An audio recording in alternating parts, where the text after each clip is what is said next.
In countries like Japan, France, China, Spain, and even smaller nations with far fewer resources than the United States, sleek high-speed trains have transformed the way people travel. They routinely reach speeds of over 200 miles per hour, connecting entire regions with remarkable efficiency. Yet in the richest country on Earth, a nation that landed astronauts on the moon, built the world's largest interstate highway system, and pioneered countless technological breakthroughs, high-speed rail is almost nowhere to be found. At first glance, the explanation seems obvious. America is simply too big, or maybe people just love driving. Perhaps airlines are too convenient. But the deeper you dig, the stranger the story becomes.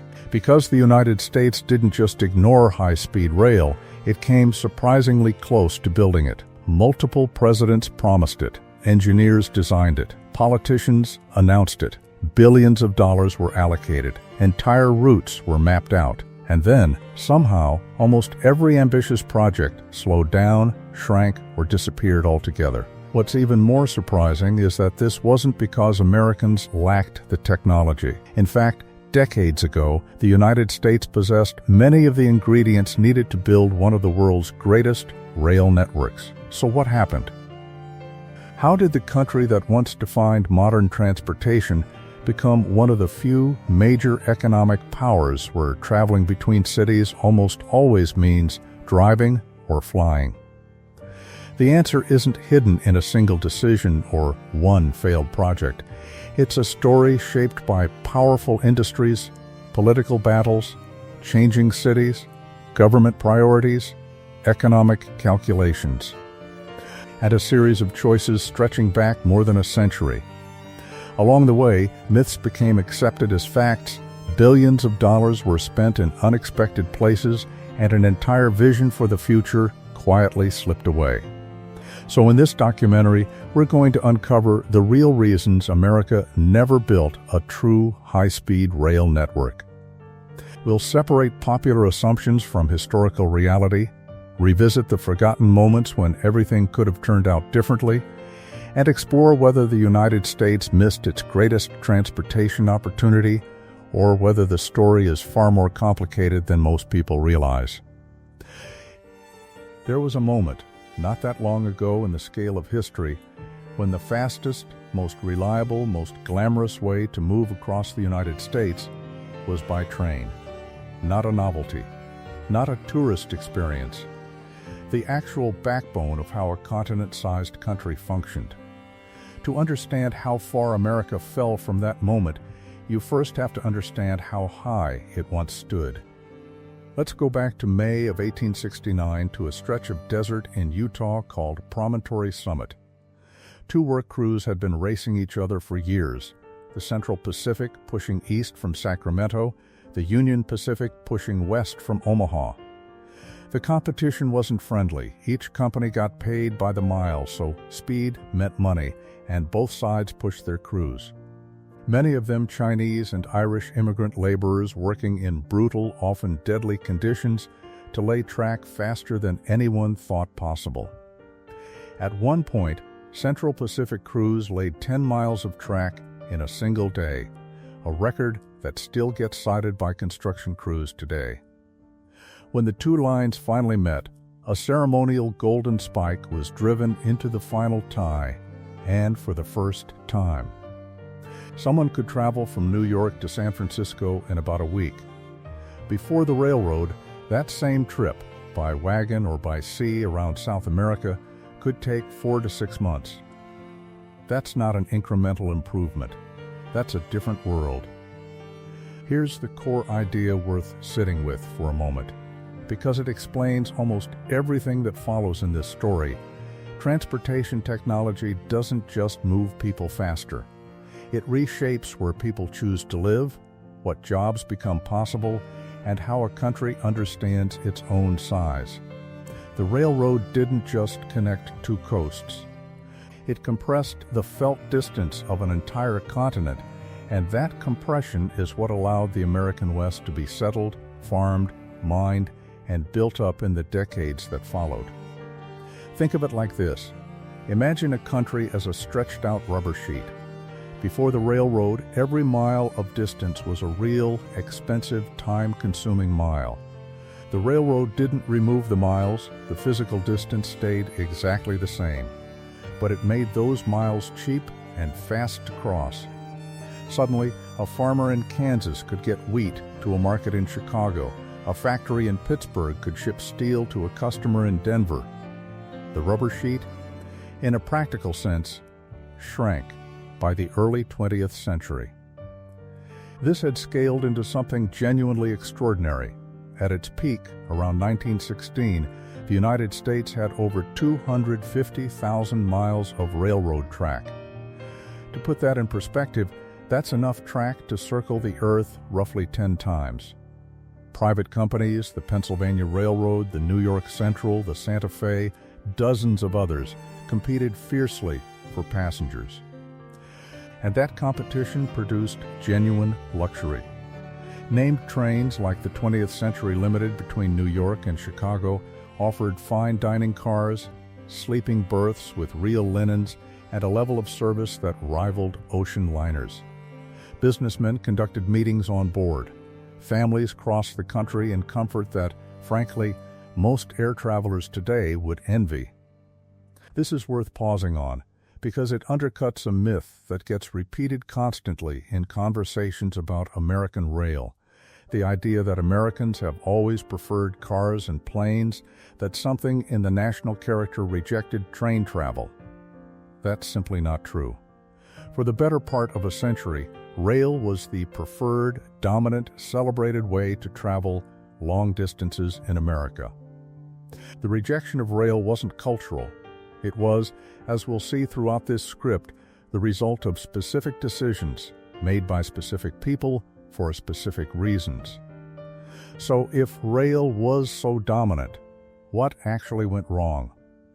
And here's where the story gets more interesting than most people expect, because the decline of American passenger rail didn't start with the interstate highway system.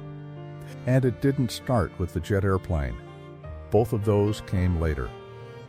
The financial unraveling of American railroads began decades earlier, buried inside the very structure of how the industry was built. Here's the core problem, and it's a structural one. American railroads were private companies, built mostly in the 19th century, and they were required by law, by regulation, by public expectation to run passenger service even when it lost money, because passenger rail was treated as a kind of public utility. At the same time, those same companies were making their real profits from freight, moving coal, grain, steel, lumber, the bulk goods of an industrializing nation. Passenger service was, for many railroads, a loss leader they tolerated because regulators required it and because prestige mattered.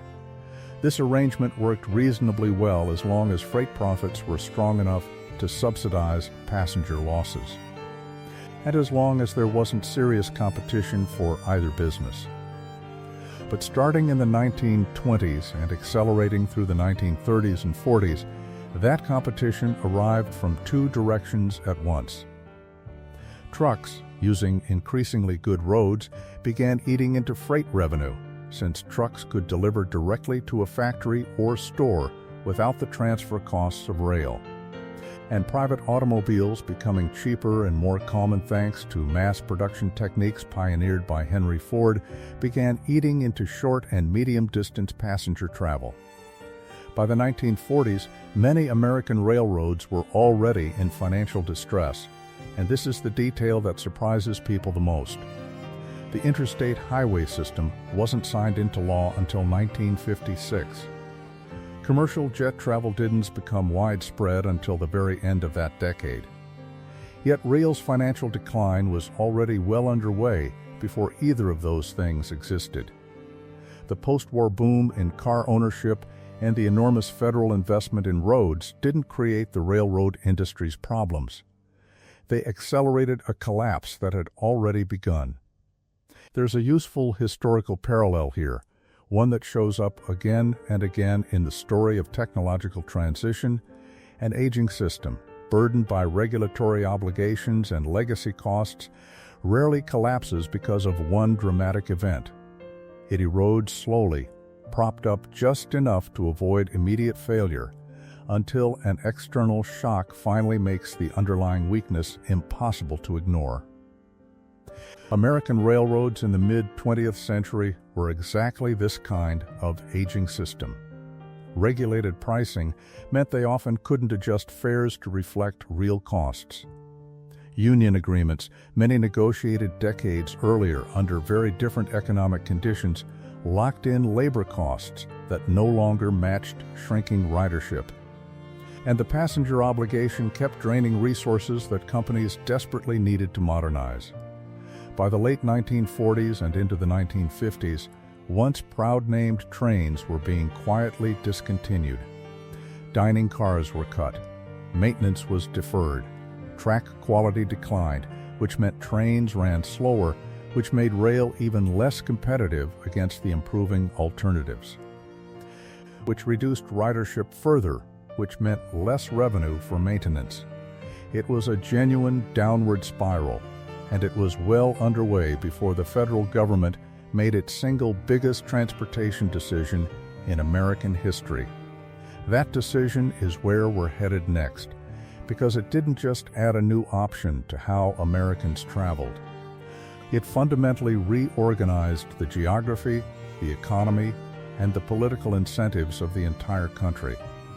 And it did so with a speed and scale that no rail investment before or since has ever matched.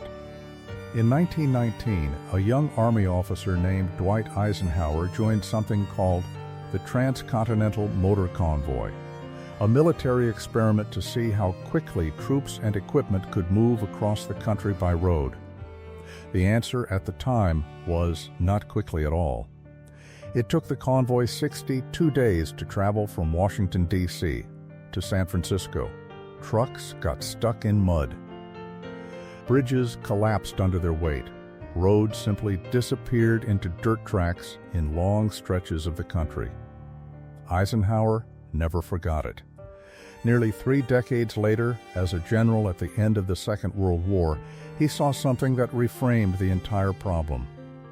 Touring occupied Germany, Eisenhower encountered the Autobahn, the network of high speed.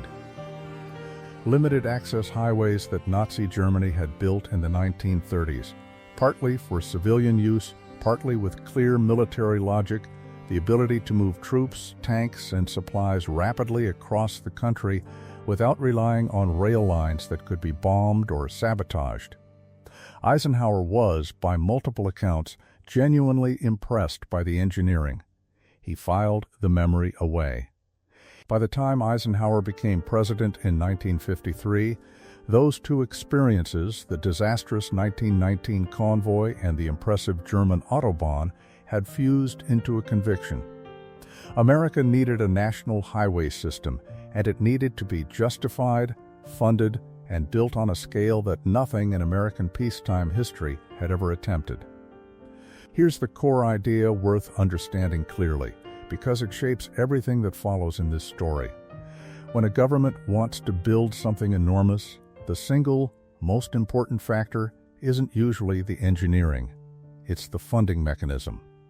How something gets paid for determines whether it actually gets built, how fast, and who has the incentive to support it. This is true of highways, it's true of rail, and it's true of virtually every major infrastructure project in modern history. In 1956, Eisenhower signed the Federal Aid Highway Act, and the way it was funded is the detail that made all the difference.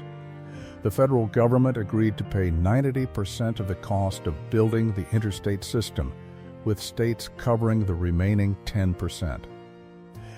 And crucially, this money came from a dedicated highway trust fund, fueled by a federal gasoline tax that was collected automatically every time someone filled up their car. This wasn't money that had to be refought for in Congress every year. It was a self-renewing, dedicated revenue stream, insulated from the normal give and take of the federal budget process.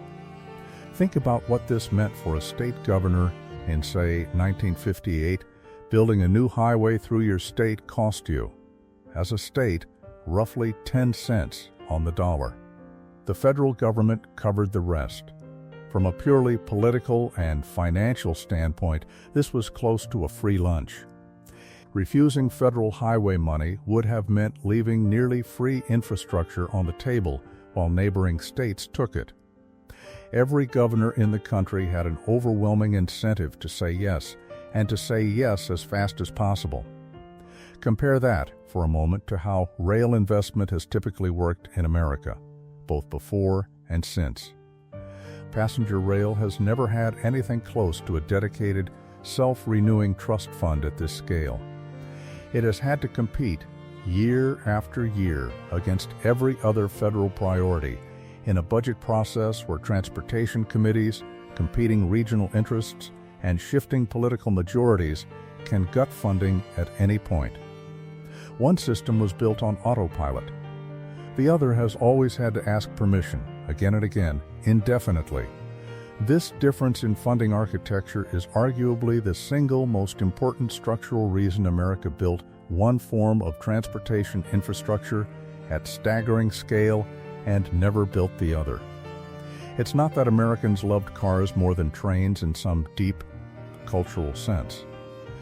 It's that one form of infrastructure was financially engineered to build itself almost automatically for decades, and the other was not.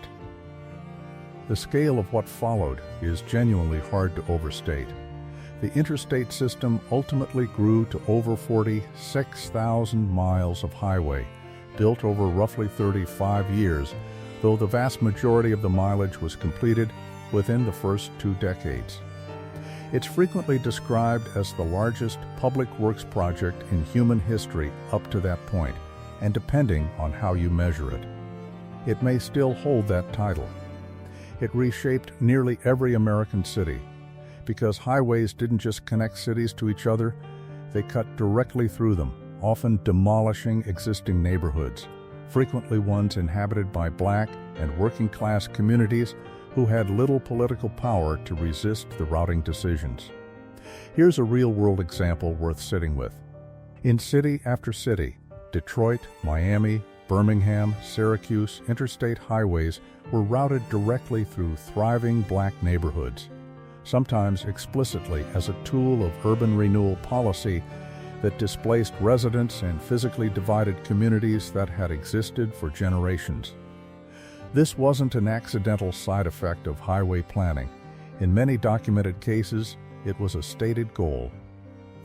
The interstate system's legacy isn't purely one of engineering triumph. It also carries this darker history of displacement, one that later infrastructure debates, including debates about high-speed rail routing today, still have to reckon with. But set that aside for a moment and focus on the sheer transformative power of what this funding structure produced. Once interstates existed, they didn't just serve existing cities. They created entirely new patterns of settlement. Suburbs that would have been impractical without fast road access exploded into existence around highway interchanges. Trucking companies, no longer bottlenecked by narrow, congested old highways, became dramatically more competitive against rail freight, accelerating the freight losses that were already hurting railroads' bottom lines, as we saw in the last chapter. Family road trips became a defining piece of American culture.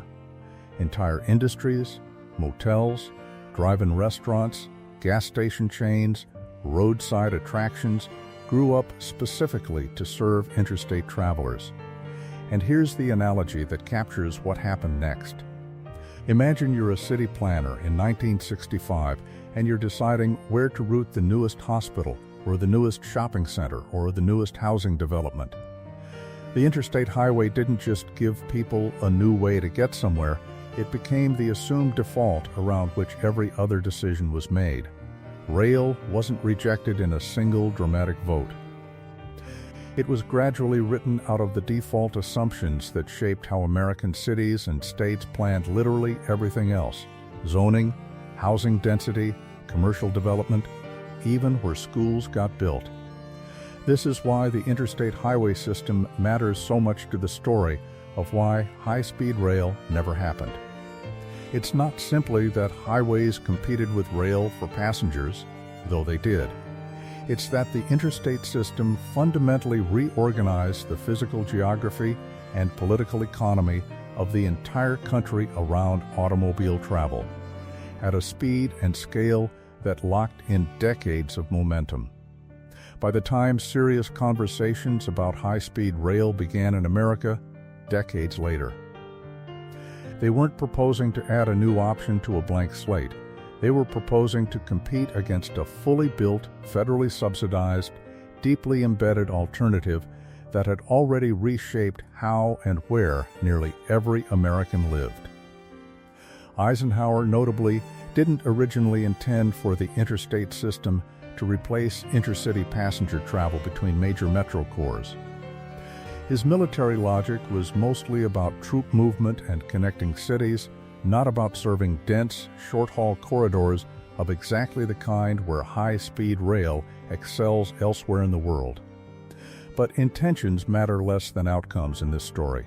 Once the highway system existed, and once the geography of the country reorganized itself around it, the practical case for building an expensive, disruptive, decades-long rail alternative became a much harder sell to voters who could already drive almost anywhere for what felt like nearly free. And highways weren't the only new competitor arriving in this same era. At almost exactly the same moment that Eisenhower's highways were reshaping American ground travel, a second technology was making its own case for dominance in the skies above it, one that would end up capturing the exact travel distances where high-speed rail thrives everywhere else in the world. There's a specific number that shows up again and again in any serious conversation about high-speed rail, and it's worth understanding early because it explains more about this story than almost any other single fact. High-speed rail's competitive sweet spot, the distance range where it consistently beats both driving and flying on total door-to-door time, sits somewhere between roughly 200 and 500 miles, stretching in some cases out toward 800.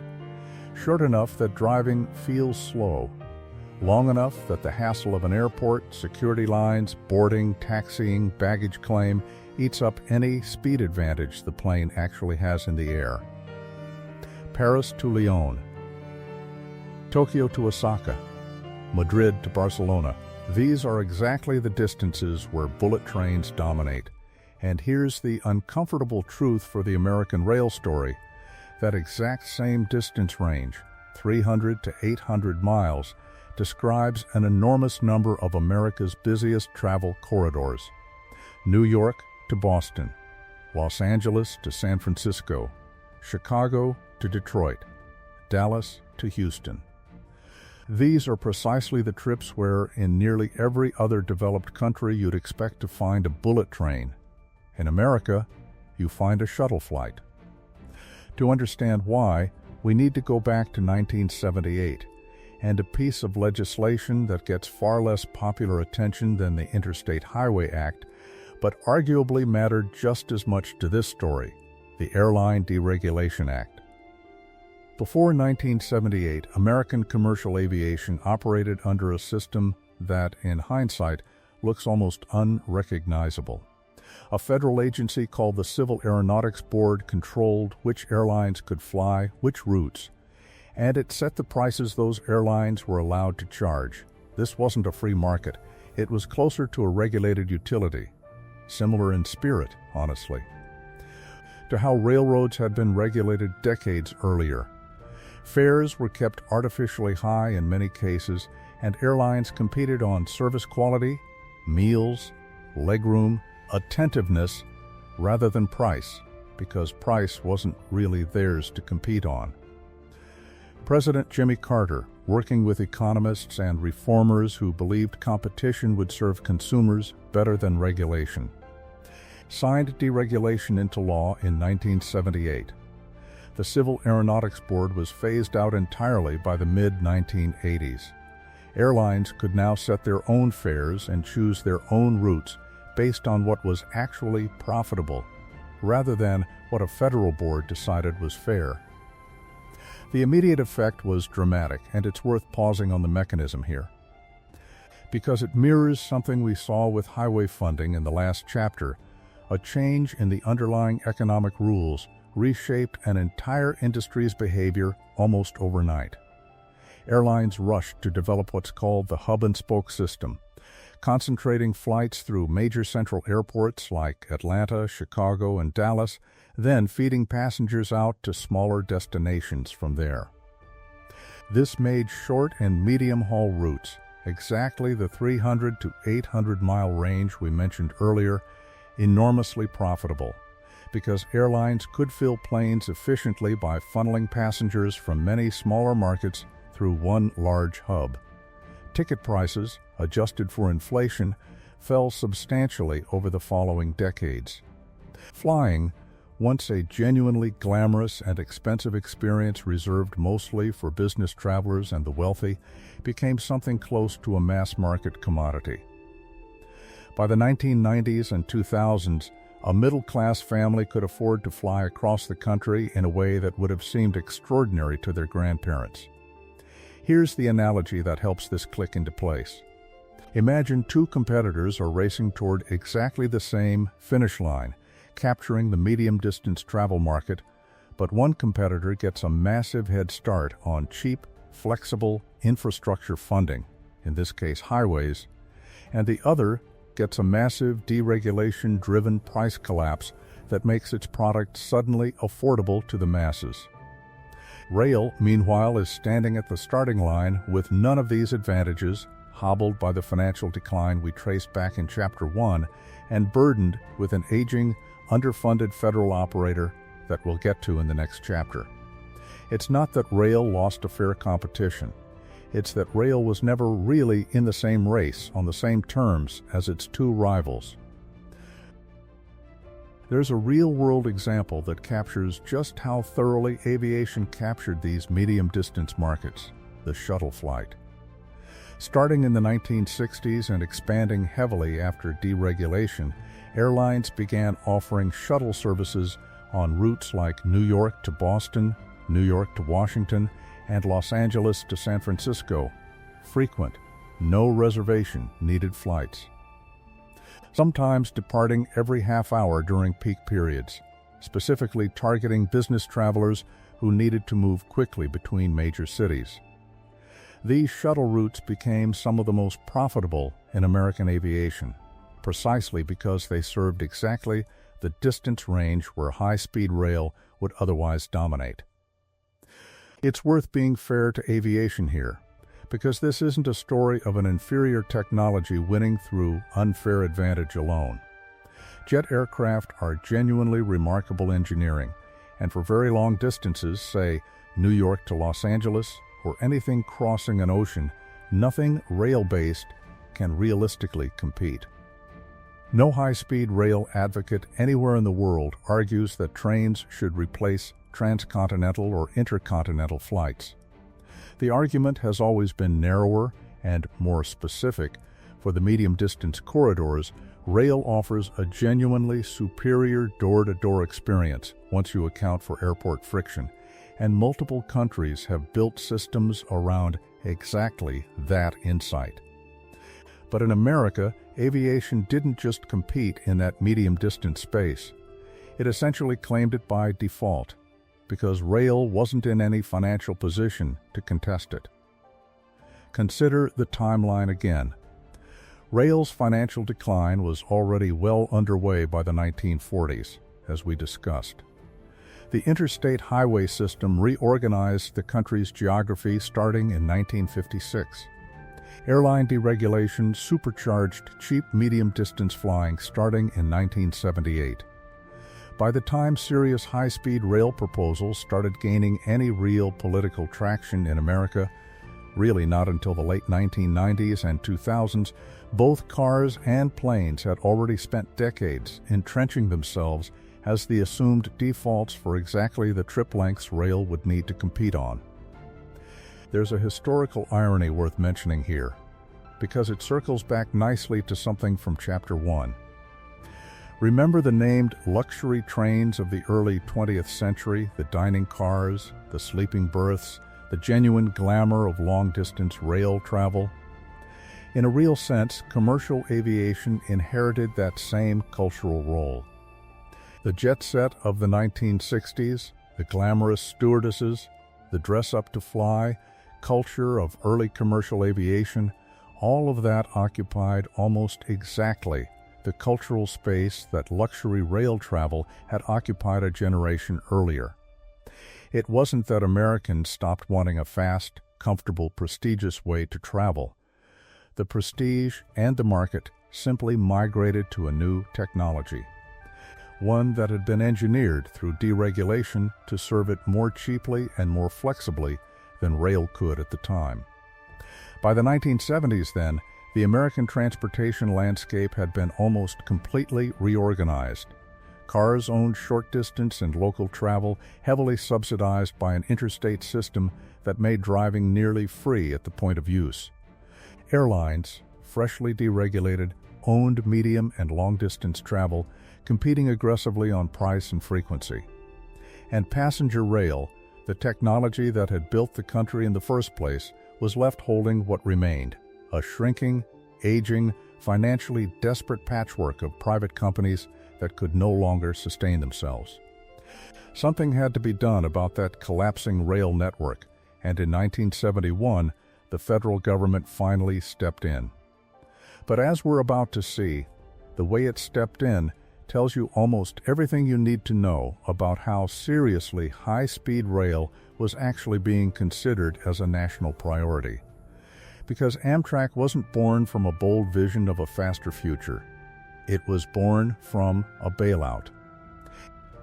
On June 21, 1970, the Penn Central Transportation Company filed for bankruptcy.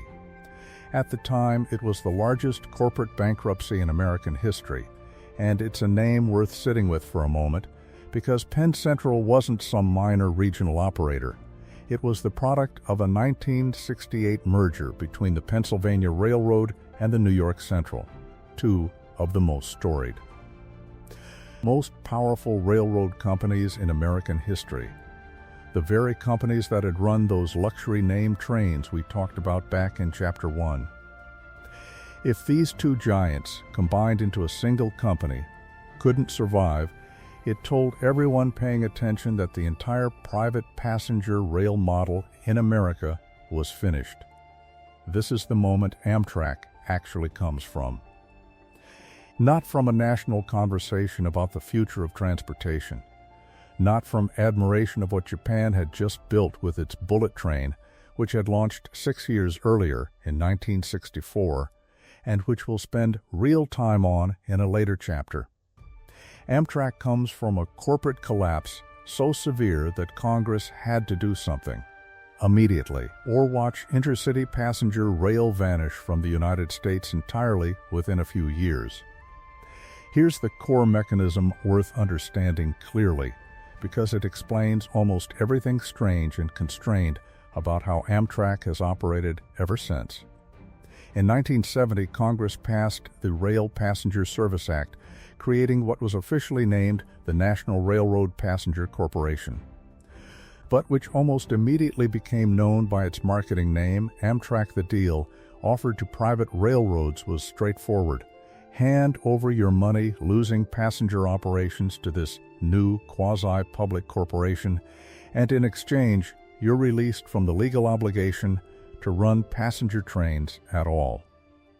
Freight-focused companies leapt at the offer, because passenger service had been dragging down their finances for decades, exactly as we saw in Chapter 1.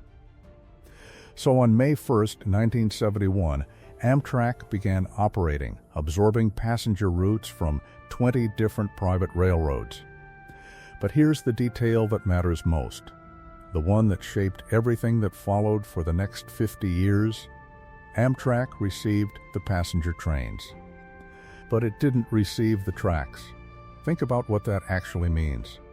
In almost every country with successful high-speed rail, Japan, France, Germany, China. The real operator either owns its own dedicated tracks outright or operates under an arrangement where passenger trains get clear priority over freight. In America, the opposite arrangement took hold almost by accident. Outside the Northeast Corridor, where Amtrak does own a meaningful stretch of track between Washington and Boston, the vast majority of Amtrak's national network runs on tracks owned by private freight railroads, companies like Union Pacific, BNSF, and Norfolk Southern. This creates a genuinely strange operating reality that most Americans have never thought about, but that any Amtrak long-distance rider has experienced directly. Amtrak trains are legally entitled to priority over freight trains on those shared tracks. But in practice, freight railroads control dispatching, and delays are common, sometimes severe. A passenger train can be held on a siding for 20, 30, 60 minutes, while a mile-and-a-half-long freight train carrying coal or shipping containers rumbles past.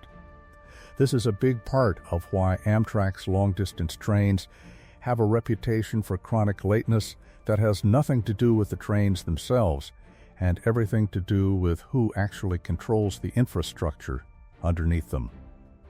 Here's an analogy that captures the absurdity of this setup. Imagine trying to run a fast, reliable bus service. But you don't own the roads, a trucking company does, and legally you have the right of way, but the trucking company controls the traffic lights. You can have the fastest, most modern buses in the world, and it won't matter much if you're stuck behind an 18-wheeler every few miles because someone else controls the intersection. This structural weakness was baked into Amtrak from its very first day of operation, and it reflects something important about the mindset behind its creation. Amtrak wasn't designed as a long-term national strategy for building world-class passenger rail. It was designed as a temporary, minimal-cost way to keep some passenger trains running while politically letting private freight railroads off the hook. In fact, some of the officials involved in creating Amtrak reportedly expected it to fail within a few years, assuming ridership would keep declining until Congress simply let the whole thing quietly wind down. It was, in a very real sense, treated as a face-saving off-ramp rather than a foundation to build on. That expectation of quiet failure shaped Amtrak's funding for decades. Unlike the Highway Trust Fund we discussed in Chapter 2, a dedicated, self-renewing revenue stream that insulated highway construction from the annual budget fights in Congress. Amtrak has had to request its funding from Congress essentially every single year since 1971. This is worth sitting with, because it's one of the clearest structural contrasts in this entire story. Highways got a permanent financial engine. Amtrak got an annual allowance that any given Congress, any given administration, any given budget fight could shrink, freeze, or threaten to eliminate outright. And it wasn't an abstract threat. Multiple presidential administrations from both political parties over the decades have proposed eliminating federal Amtrak subsidies entirely or dramatically reducing them, treating passenger rail as a wasteful subsidy for a shrinking niche of the population rather than as core infrastructure.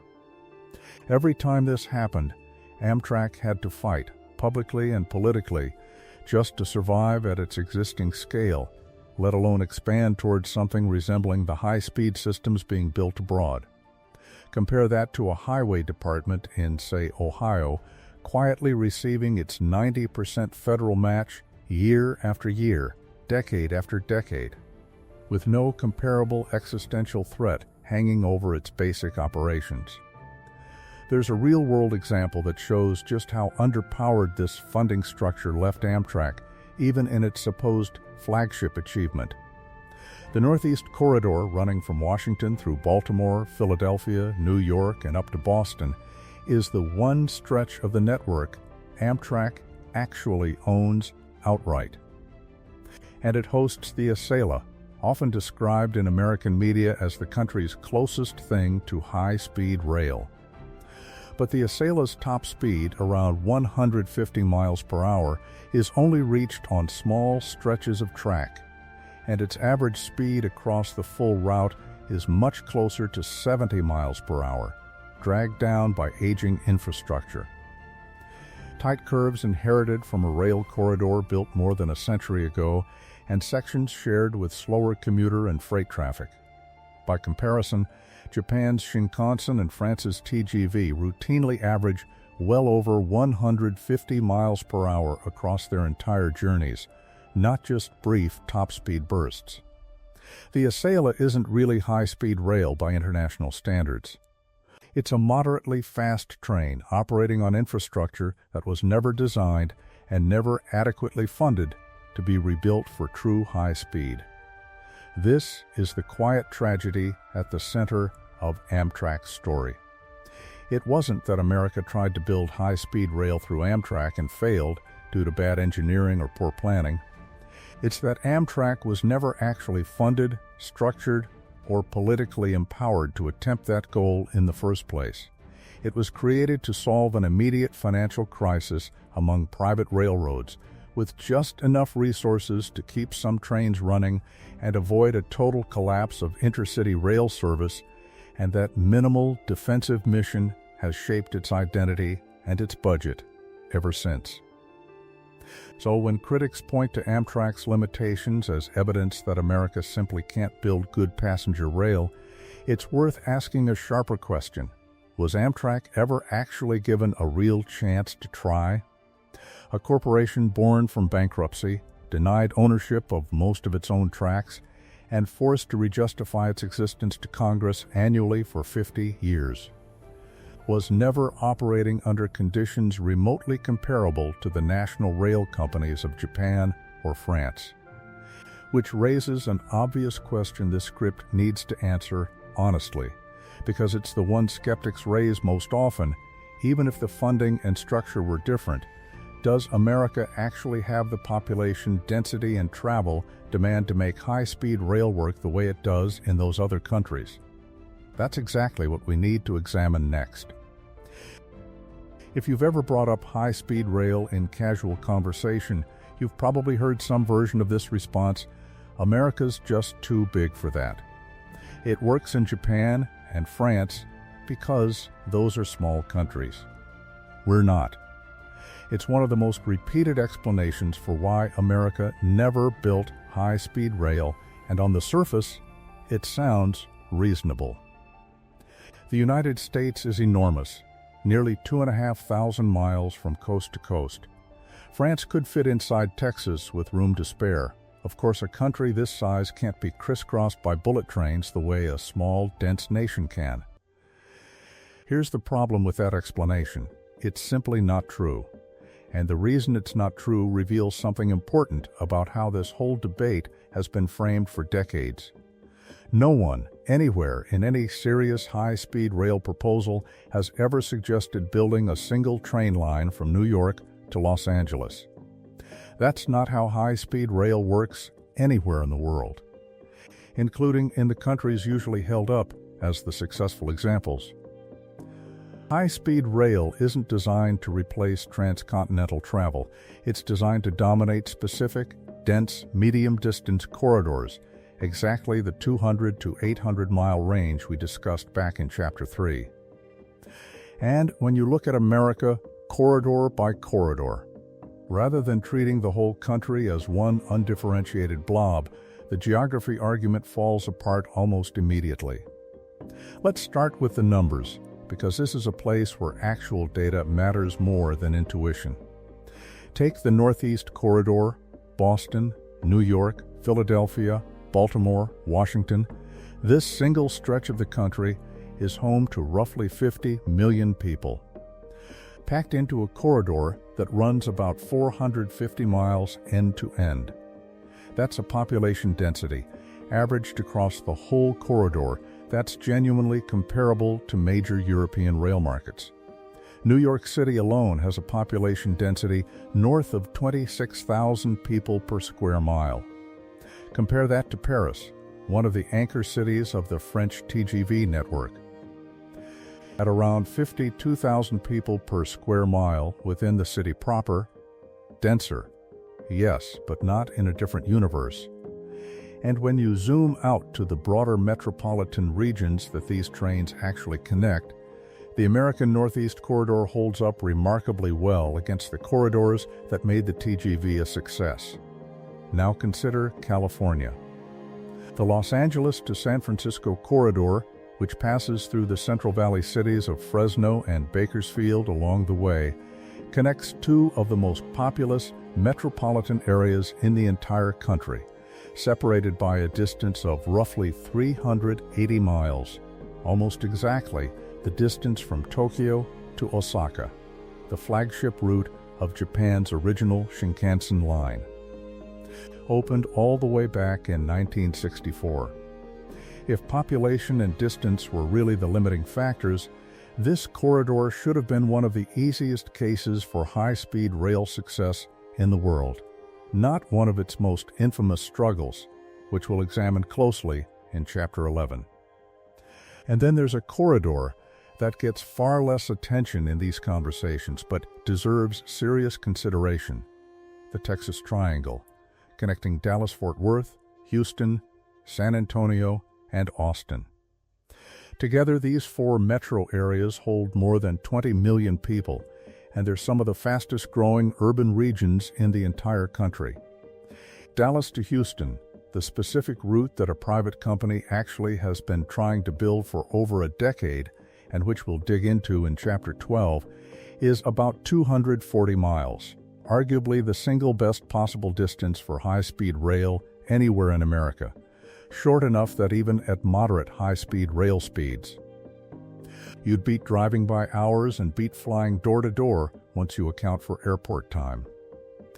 Here's an analogy that helps clarify what's actually going on with the America is too big argument.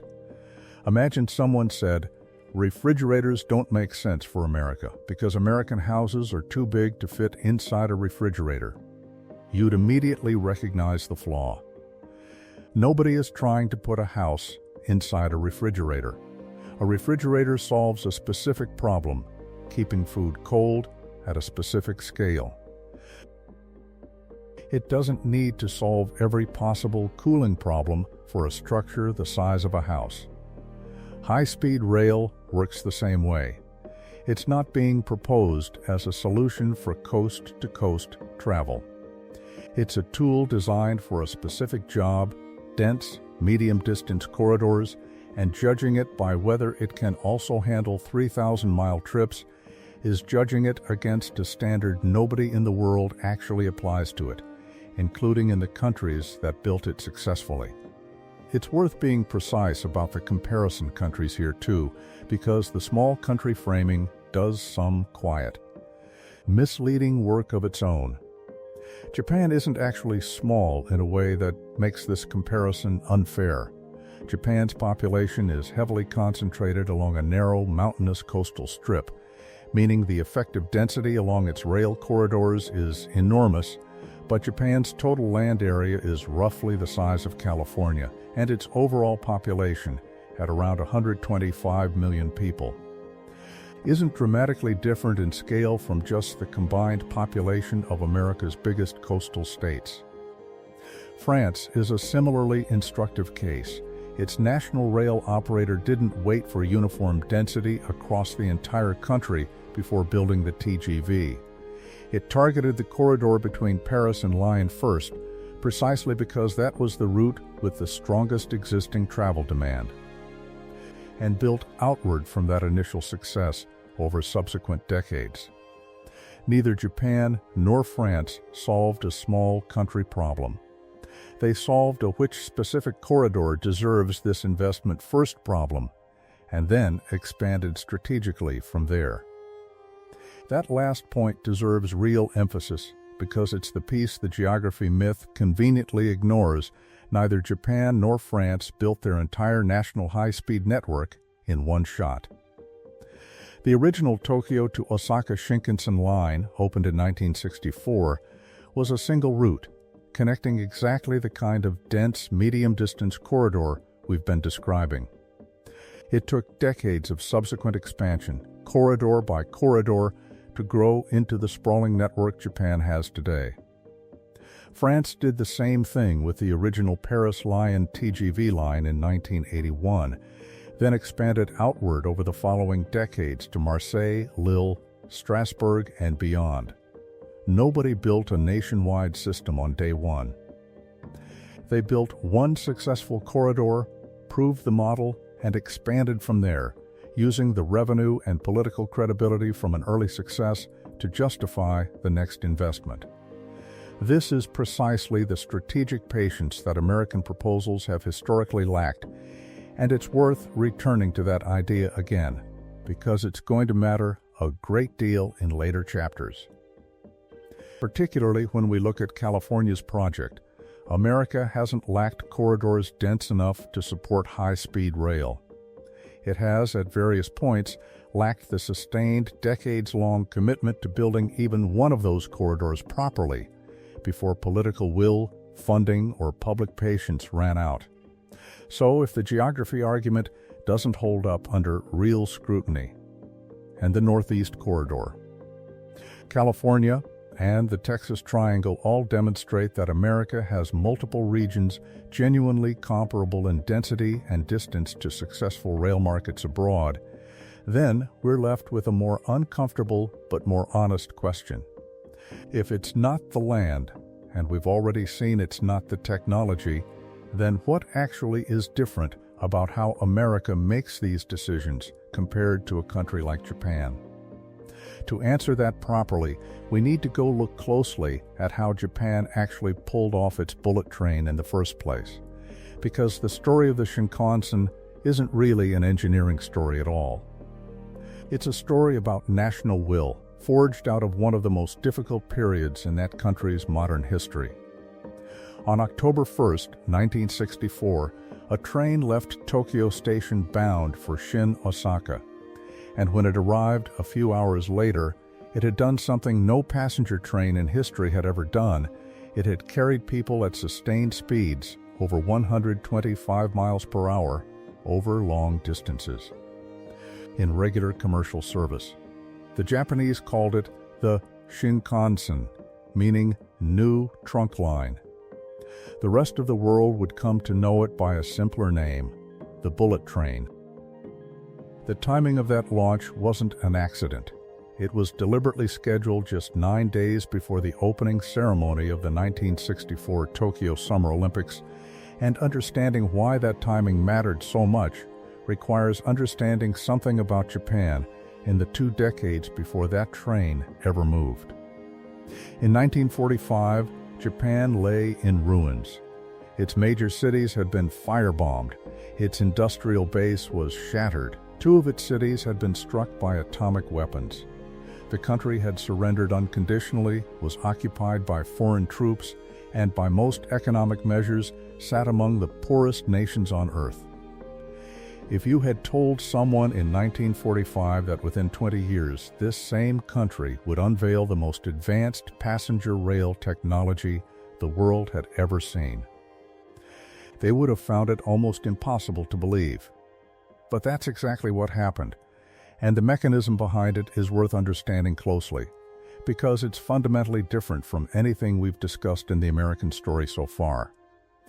Post-war Japan rebuilt itself through an approach that economic historians often describe as a developmental state, a system where government, industry, and national planning worked in close, coordinated alignment toward specific, agreed-upon national goals, rather than leaving major infrastructure and industrial decisions primarily to fragmented private markets or divided layers of government, the way America largely does.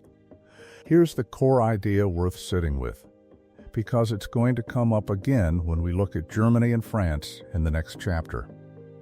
In a developmental state model, a small number of powerful, technically expert government ministries, in Japan's case, agencies overseeing transportation, industry, and finance, could set a long-term national priority and then marshal resources toward it with a level of continuity that's very difficult to achieve in a system with frequent elections, changing administrations, and power divided across many competing levels of government. This doesn't mean Japan lacked democratic politics or internal disagreement. It had plenty of both. But major infrastructure decisions, once made at the national level, tended to survive changes in individual political leadership far more reliably than equivalent decisions in the United States. The man most closely associated with pushing the Shinkansen into existence was Shinji Sogo, president of Japanese National Railways starting in 1955. Sogo had a reputation as a stubborn, visionary bureaucrat, the kind of figure who becomes almost a folk hero in the history of a major infrastructure project. He championed the bullet train project against real skepticism, including from some economists and politicians who thought the enormous cost, roughly 400 billion yen at the time, was reckless for a country still climbing out of post-war poverty. Sogo reportedly understated the project's true cost estimates to secure initial approval and a crucial loan from the World Bank, a decision that, decades later, is remembered less as scandalous and more as a case study in how visionary infrastructure sometimes requires a willingness to absorb political risk that more cautious leaders wouldn't accept. He was pushed out of his position before the line was completed, a casualty of the cost controversy. But he lived to see the Shinkansen open, riding it not long before his death. There's a real-world detail here worth pausing on, because it illustrates something important about the difference between technically difficult and politically difficult. The engineering challenges facing the Shinkansen were genuinely serious. Japan is a mountainous, seismically active country, which meant building dedicated, dead straight, gently graded track at a scale that had never been attempted, cutting through hillsides, building elevated viaducts through dense urban areas, and doing all of this in a landscape far less naturally accommodating to high-speed rail than the flat plains of much of the American Midwest or the Central Valley of California. And yet, Japan solved these harder engineering problems in less time than America has spent, so far, failing to solve much easier ones. That gap is the whole point of this chapter. The difference wasn't engineering capability. It was sustained national commitment. Here's an analogy that might help this land. Imagine two teams are each asked to climb a mountain. One team has better weather, an easier route, more supplies, and more experienced climbers. But every few months, a new team leader arrives, cancels the previous leader's plan, argues with half the team about whether the mountain is even worth climbing, and redirects resources to a different mountain entirely. The second team faces a harder route, worse weather, and fewer resources, but has one leader, one plan, and 30 years of uninterrupted commitment to reaching the summit. It shouldn't surprise anyone which team actually gets there first. The reason this matters so much for the American story is that Japan's approach to infrastructure decision-making has structural features almost entirely absent from the American system. Japan is, geographically, a relatively centralized unitary state, meaning national government holds far more direct authority over infrastructure planning than is typical in the United States. There isn't an equivalent in Japan's rail planning of needing to separately negotiate consent, funding, environmental review, and land acquisition across dozens of semi-sovereign state governments, each with their own legislature, their own courts, and their own political incentives, which is exactly the situation any American cross-state high-speed rail corridor faces, and which we'll examine in detail in Chapter 8. It's worth being fair and specific about what Japan actually got right beyond just political structure, because national will alone doesn't build a railroad, It has to be paired with smart technical and financial choices. One of the most important decisions Japanese planners made was to build the Shinkansen on entirely new, dedicated track, using a different rail gauge than Japan's existing conventional rail network. This is a detail that sounds technical, but matters enormously. Because bullet trains ran on their own separate tracks, they never had to negotiate speed or scheduling conflicts with slower freight or commuter trains, the exact problem we saw crippling Amtrak's reliability back in Chapter 4. There was no legacy infrastructure to retrofit and compromise around. It was purpose-built from the ground up for one job, running trains very fast, very reliably, very often. The results over the following 6 decades have been genuinely remarkable, and they're worth stating plainly, because the scale of ongoing success is easy to lose sight of when you're only comparing launch dates. The Shinkansen network has expanded dramatically since 1964, now covering thousands of miles and connecting most of Japan's major population centers. It has carried over 10 billion passengers across its history. Its average delay time, measured across the entire system, has at various points been cited at under a minute. An almost unbelievable figure by the standards of any transportation system anywhere in the world, including American highways and airports. And in the entire history of Shinkansen operation, there has never been a single passenger fatality caused by a train collision or derailment while in high-speed operation, a safety record that stands as one of the most extraordinary achievements in the history of transportation engineering.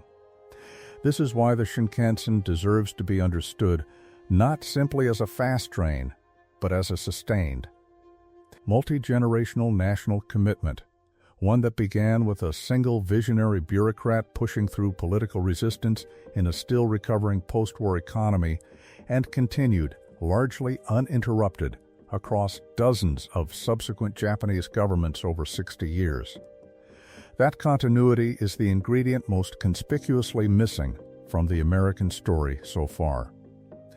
And it's a theme we're going to return to again and again, because it resurfaces in nearly every failed or stalled American rail proposal we'll examine later in this script. It's tempting at this point to conclude that what America is missing is simply a centralized, unified government structure like Japan's. And to some extent, that's true, and we'll examine exactly how in Chapter 8. But before we get there, it's worth looking at a European example that complicates the picture slightly, because France built its own hugely successful high-speed rail network under a government structure that, while more centralized than America's, still had to navigate genuine democratic politics, labor disputes, and regional resistance.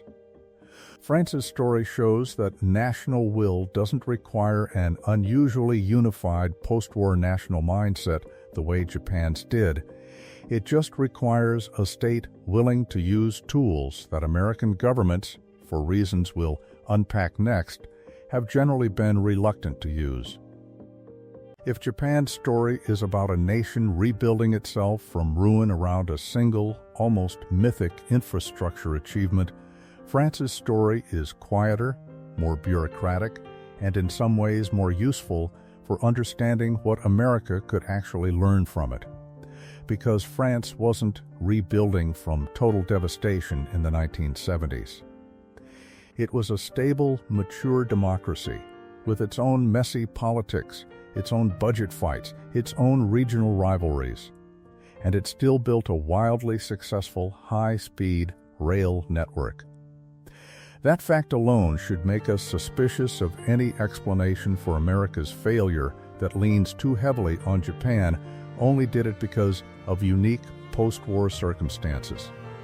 Let's start with the numbers, because they tell the origin story efficiently.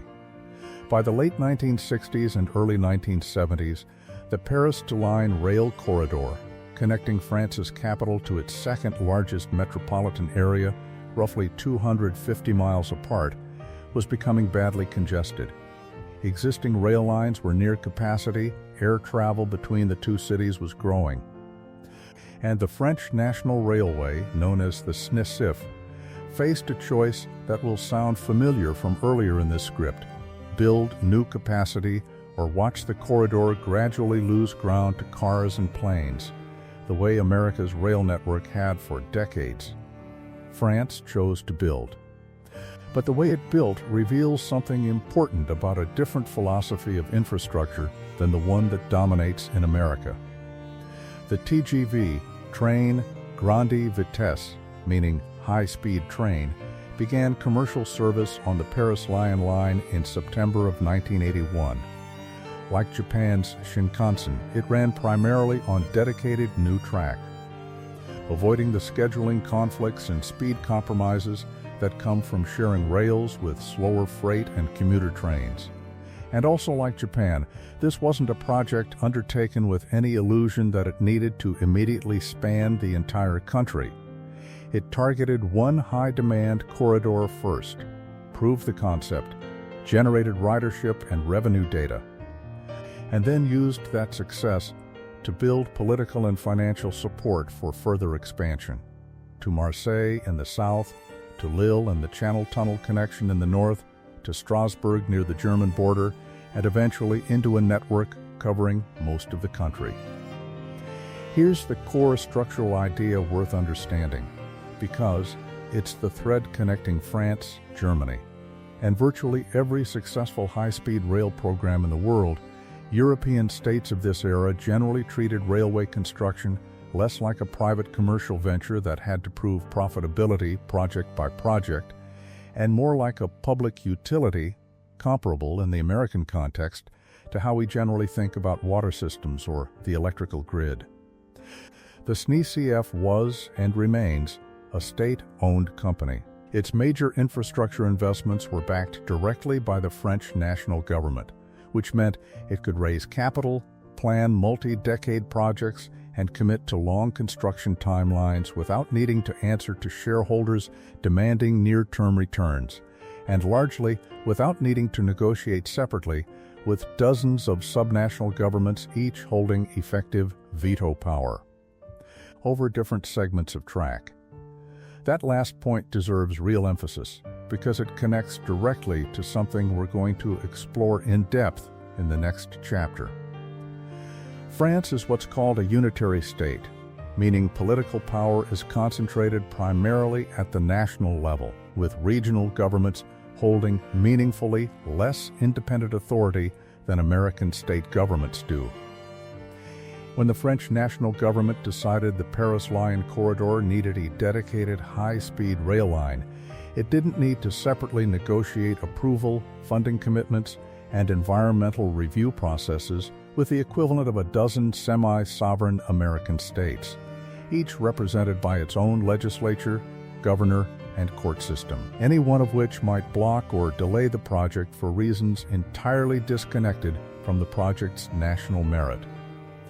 The path from national decision to national execution was simply shorter. This becomes even clearer when you look at how European states have historically used eminent domain, the legal power of government to acquire private land for public infrastructure projects with compensation, even when the landowner doesn't want to sell. Every country in this story, including the United States, has some version of eminent domain power written into its legal system. The difference lies in how aggressively, how quickly, and how uniformly that power gets exercised. In France, land acquisition for major rail projects has historically moved through a centralized administrative process, guided by a public interest declaration issued at the national level, which streamlines much of the negotiation and legal challenge process compared to the fragmented, often multi-year litigation battles that similar land acquisitions can trigger in the American system, something we'll examine in painful detail in Chapter 10 when we look at California's high-speed rail project specifically. This doesn't mean French landowners have no rights or no ability to negotiate compensation. It means the overall system is designed around a presumption that a nationally declared infrastructure priority should move forward on a predictable timeline, with disputes handled as compensation questions rather than as project-blocking litigation that can stretch on indefinitely. Germany offers a useful variation on this same theme, because unlike France, Germany is a federal system. Power is genuinely divided between the national government and 16 individual states, called Länder, in a structure that's actually much closer to the American arrangement than France's centralized model.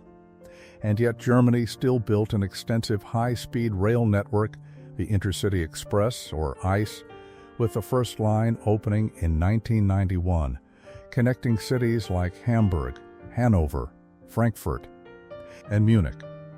Germany's success, despite having a genuinely federal structure, is an important data point, because it shows that federalism alone doesn't automatically doom high-speed rail. What made the difference was that Germany's national rail operator, Deutsche Bahn, remained a state-owned entity with strong national-level planning authority over major rail corridors. Even while individual states retained meaningful control over regional and local transit, big cross-state trunk lines were treated as a national responsibility in a way that America's system, as we'll see, has never quite managed to replicate. Here's an analogy that might help clarify the core difference at play across all these European examples. Imagine planning a large family dinner. In one household, one person, say a parent, decides the menu, does the shopping, and manages the cooking, while everyone else contributes smaller, agreed-upon pieces within that overall plan. In another household, every single family member insists on an equal, independent veto over the menu, the guest list, the seating arrangement, and the timing. And any one person can simply refuse to participate or challenge the plan in a lengthy family council that might drag on for months. Both households can, in theory, eventually produce a dinner, but one of them is going to get there a lot faster, with a lot less wasted effort, and a much higher chance the dinner actually happens as originally envisioned. It's worth being careful here not to romanticize the European approach as flawless, because it isn't, and being fair about this actually strengthens the overall argument rather than weakening it. French infrastructure projects have faced real public opposition, including significant protests from farmers and rural landowners whose property was affected by newer TGV line extensions in the 2010s. Construction costs in both France and Germany have risen over the decades, and neither country builds high-speed rail as cheaply today as it once did. Labor disputes involving sniff workers have periodically disrupted service and construction schedules. This isn't a story of a frictionless system where government simply decides things and they happen instantly and perfectly. It's a story of a system that, on balance, has structural mechanisms allowing national infrastructure priorities to survive local resistance, changes in government, and funding fights far more reliably than the American system does.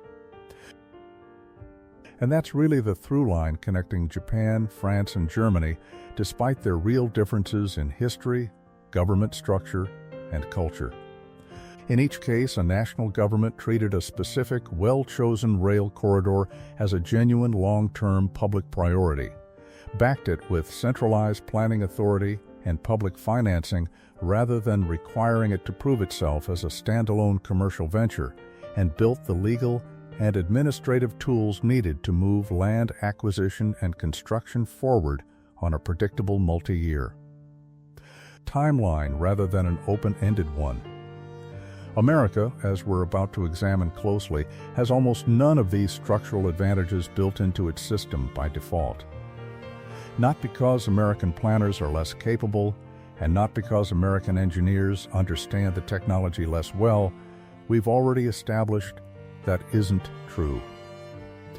It's because the American system of government was deliberately designed over 2 centuries ago to prevent exactly the kind of centralized, fast-moving national authority that built the Shinkansen and the TGV. That design choice has enormous benefits in many areas of American life. But when it comes to building a single, coherent, cross-state, high-speed rail corridor, it turns out to be one of the most significant obstacles in this entire story, and it's time to look at exactly how that obstacle works. In the summer of 1787, a group of delegates gathered in Philadelphia to write a new constitution for a country that had just fought a war explicitly against centralized, distant authority. That memory shaped everything they built. The document they produced didn't create one strong national government sitting above obedient regional subdivisions.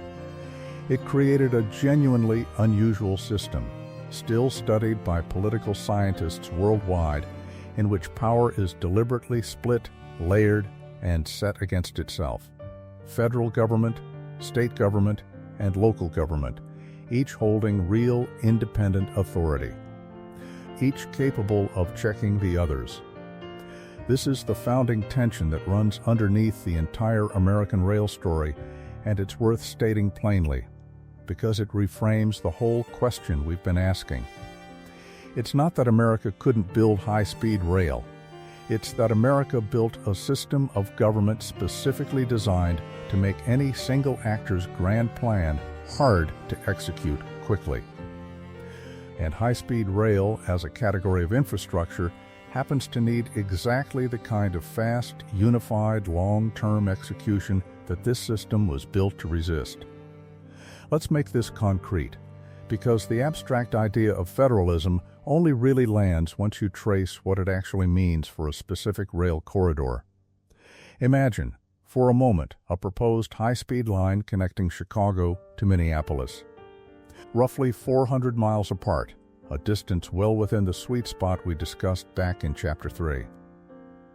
To build that line, you're not negotiating with one government.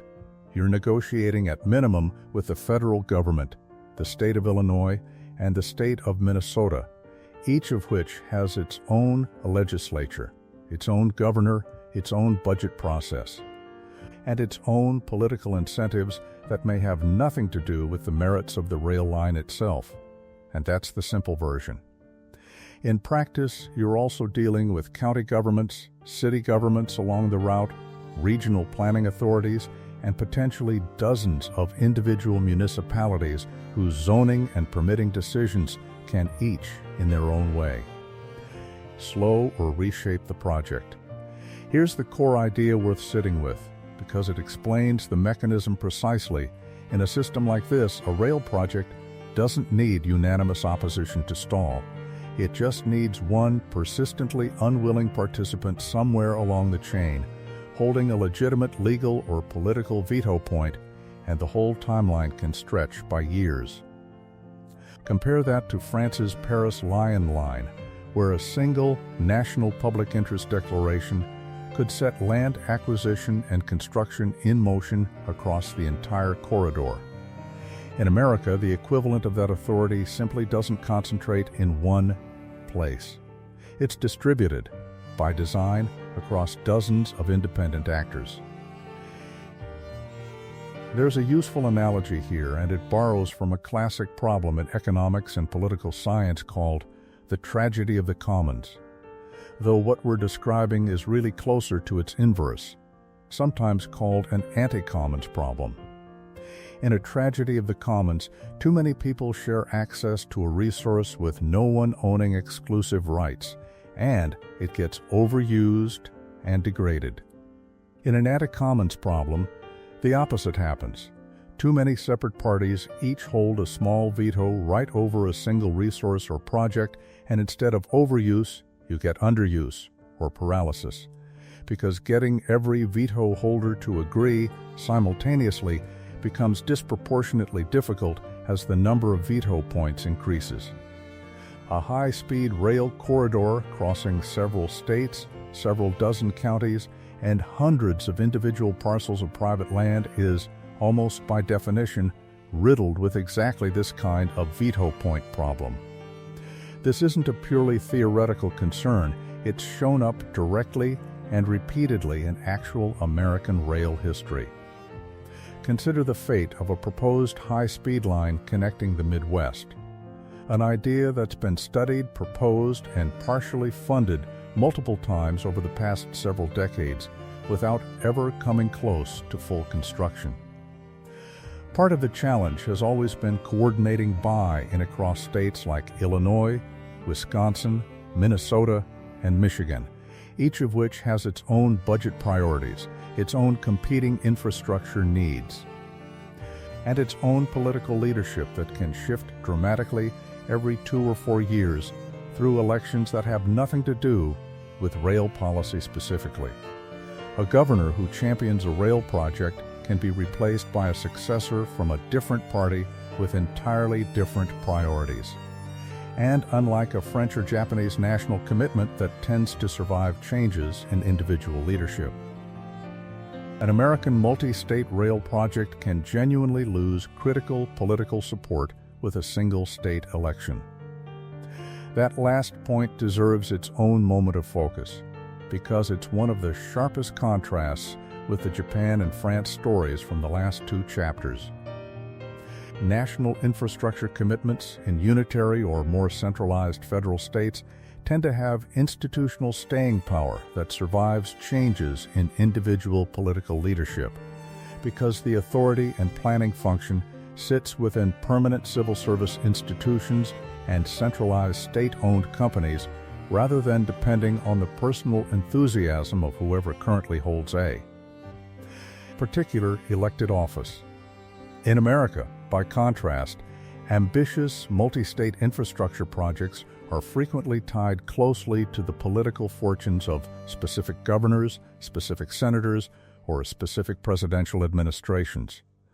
When that individual leaves office, loses re-election, or simply shifts priorities, the project can lose its primary institutional champion and stall. Sometimes for years, sometimes permanently. A real-world example that captures this dynamic clearly. In 2010, the state of Wisconsin, under newly elected Governor Scott Walker, rejected roughly $810 million in already approved federal funding for a proposed high-speed rail line between Milwaukee and Madison. A decision made explicitly as a campaign promise and a statement of political opposition to the project, distinct from any engineering or ridership concern about the line itself. Ohio, under a similarly newly elected governor that same year, rejected federal rail funding on comparable grounds. These weren't failures of physics or economics. They were the direct, visible consequence of a governance system in which a single state election can retroactively cancel a multi-state infrastructure commitment that had already secured federal backing. It's worth being fair to this system, because federalism wasn't designed as an obstacle to infrastructure out of carelessness. It was designed, quite deliberately, as a safeguard against exactly the kind of centralized, unchecked national authority that the American founders had just fought a revolution to escape. This same distributed structure that makes rail megaprojects hard to execute quickly is also the structure that protects against a whole range of other risks. The ability of a single distant authority to impose unwanted policy on unwilling regions without meaningful local input or recourse. There's a real trade-off buried in here, not a simple design flaw.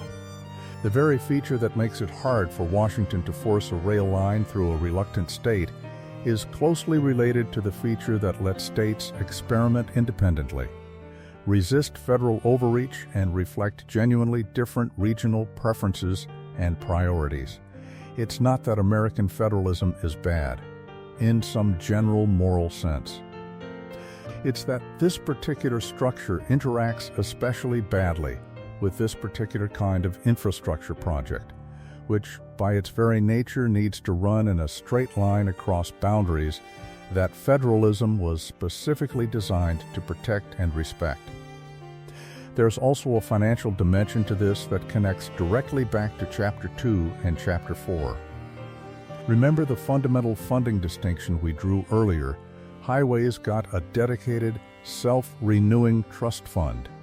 largely insulated from year-to-year political fights, while Amtrak has had to re-justify its budget to Congress annually. That same asymmetry shows up again at the state level with rail projects specifically. Because there's no dedicated, guaranteed federal high-speed rail funding mechanism comparable to the Highway Trust Fund, every major rail proposal has to compete, state by state, for discretionary federal grants that can be awarded under one administration and clawed back or deprioritized under the next. Precisely what happened with the 2009 federal stimulus package's high-speed rail grants. Several $billion of which were allocated to states, only for a meaningful portion to later be rejected or returned, as we saw with Wisconsin and Ohio when political leadership changed. Here's the plain version of this idea, worth repeating simply. Because it's central to the whole chapter, building a genuine high-speed rail corridor in America requires sustained agreement across multiple states, multiple levels of government, and multiple election cycles over a project timeline that typically stretches 10, 15, sometimes 20 years or more from initial planning to completed operation. Every one of those elections is an opportunity for a new government to inherit, question, to finance, or outright cancel a commitment made by its predecessor. Japan didn't have to survive that gauntlet in anything close to the same way. France didn't either. Germany's federal structure comes closer to America's, but its National Rail Authority retained planning power over major trunk lines in a way that prevented individual states from unilaterally derailing a national project. America's system offers no equivalent insulation. This governmental fragmentation, on its own, would already make high-speed rail difficult in America. But it doesn't operate in isolation. It interacts with something else, an organized, well-funded set of political interests that have, for decades, actively benefited from keeping rail investment marginal and have had every incentive to make sure it stayed that way. To understand the full picture, we need to look directly at who those interests were, how they organized, and how they shaped the political environment surrounding transportation funding for most of the 20th century. Every chapter so far has focused on structural forces, funding formulas, legal frameworks, the architecture of government itself. Those forces matter enormously, but they don't fully explain themselves. Structures don't build themselves, and they don't maintain themselves either. Behind every funding formula and every piece of legislation, there are organized groups of people with real financial interests, actively working to shape those structures in their favor. So this chapter asks a more direct question than the ones before it. Who, specifically, benefited from America building highways instead of rail? And did any of them actively work to keep it that way? The honest answer is yes, and one of the clearest documented examples comes from a scandal that historians now refer to as the Great American Streetcar Scandal, or sometimes the National City Lines Conspiracy. Here's the background.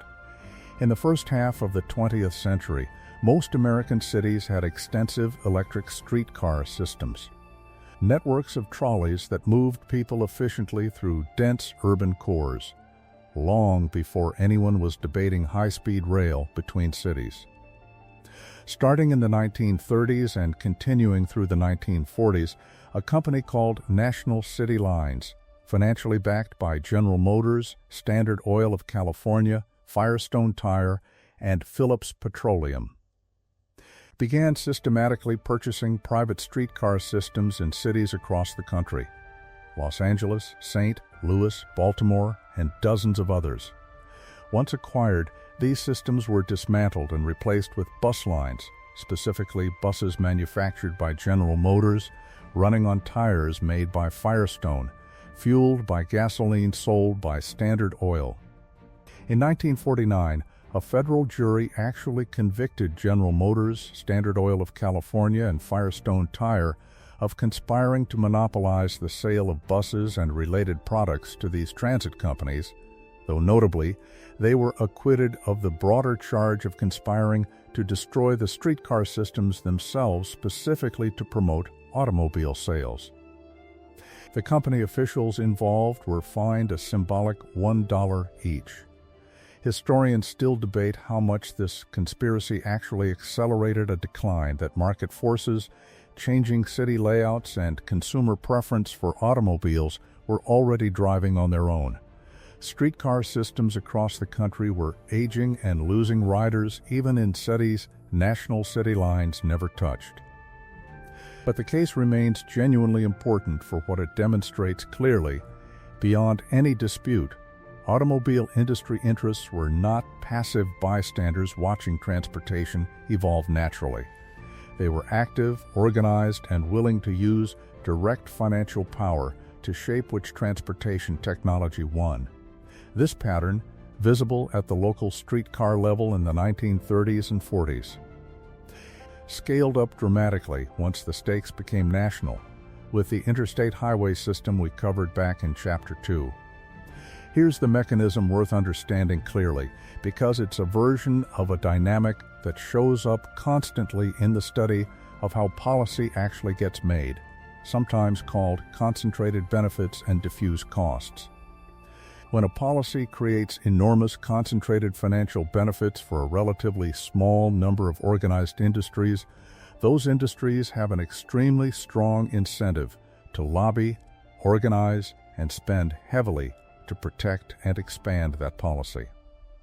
Meanwhile, the costs of that same policy, say, in higher taxes or in underfunded alternatives like passenger rail, are spread out across the entire population in small, individually unnoticeable amounts. Nobody feels strongly enough about their tiny individual share of the cost to organize and fight back with anything close to the intensity of the industries reaping the concentrated benefit. Apply that idea directly to highway construction. The interstate system, once it began construction in the late 1950s, created enormous direct financial benefits for a specific, identifiable coalition of industries, automobile manufacturers, who sold vastly more cars to a population now living in highway-connected suburbs, oil and gasoline companies, who sold the fuel that powered every mile of interstate driving, tire manufacturers. Construction companies that won the contracts to actually pour the concrete and the concrete and asphalt industries themselves, who supplied the raw materials. Collectively, this coalition is sometimes referred to informally as the highway lobby, or more colorfully, the concrete lobby, and it organized into genuinely powerful political forces, including groups like the American Road Builders Association, which actively lobbied Congress for decades to protect and expand highway funding, and to resist any reallocation of that funding toward rail alternatives. Here's an analogy that helps clarify why this kind of organized interest is so much more effective, politically, than the diffuse public interest in good rail service. Imagine a large group of people is trying to decide how to split a modest shared prize, but only 10 of them show up to argue for how it should be divided. Each of the 10 representing a group of 1,000 people who couldn't be bothered to attend. Whatever those 10 people agree on, they'll walk away with disproportionate influence over the outcome, not because they represent more people, but because they're the ones actually present, organized, and vocal in the room where the decision gets made. Highway interests were, for most of the 20th century, reliably in that room. Rail interests, especially after the financial collapse we traced back in Chapter 1, mostly weren't, because struggling railroad companies simply didn't have comparable resources to spend on political lobbying, and the traveling public who might have benefited from better rail service had no comparable organized voice at all. It's worth being precise and fair here. because this isn't a story of a single secret conspiracy running the entire 20th century of American transportation policy. That would be an oversimplification the evidence doesn't fully support. Highway spending also had genuine, broad public support for real reasons. It created jobs. It connected rural communities that had never had good transportation access before, and it responded to authentic consumer demand for the freedom and convenience of automobile travel, particularly as car ownership costs fell and quality improved throughout the century. The concrete lobby didn't have to manufacture support for highways out of nothing. It amplified, organized, and protected a preference that already existed among much of the public, while simultaneously making sure that alternative options like rail never received comparable investment or political attention to develop into a real competing choice. That last distinction matters enormously, and it's worth stating clearly, this isn't primarily a story about consumers being tricked into preferring cars over trains. It's a story about a political and economic system in which one option had extraordinarily well-funded, well-organized advocates working for decades to protect and expand its funding, while the other option had comparatively few. Especially during the exact decades, the 1950s through the 1970s, when the foundational decisions about federal transportation funding were actually being made.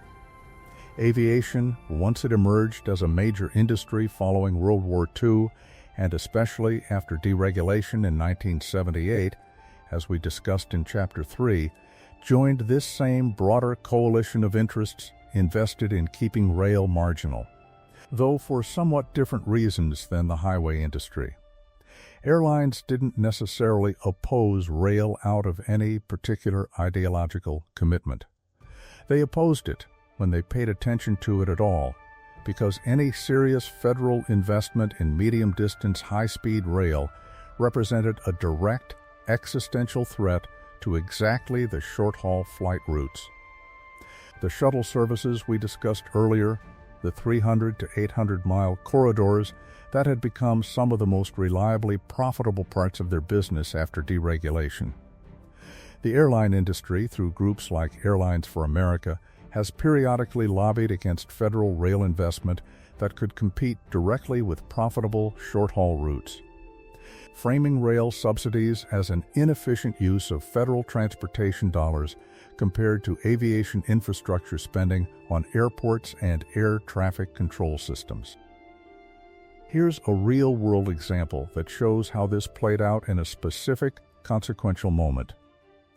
During the debates over the 2009 American Recovery and Reinvestment Act, the stimulus package passed in response to the financial crisis, which included roughly $8 billion in dedicated high-speed rail funding, the single largest federal commitment to passenger rail investment in decades. The proposal faced organized pushback from multiple directions. Some of it came from state-level political opposition of the kind we saw in Chapter 8, with governors like Wisconsin's Scott Walker rejecting funds outright. But some of it also came from broader ideological and industry-aligned opposition, arguing that rail investment represented wasteful spending compared to alternatives like additional highway maintenance or airport expansion, arguments that echoed decades of prior lobbying framing rail as a niche, subsidized technology rather than genuine core infrastructure. The cumulative effect of all this, stretched across nearly a century, is worth stating plainly, because it ties this chapter back to everything that came before it.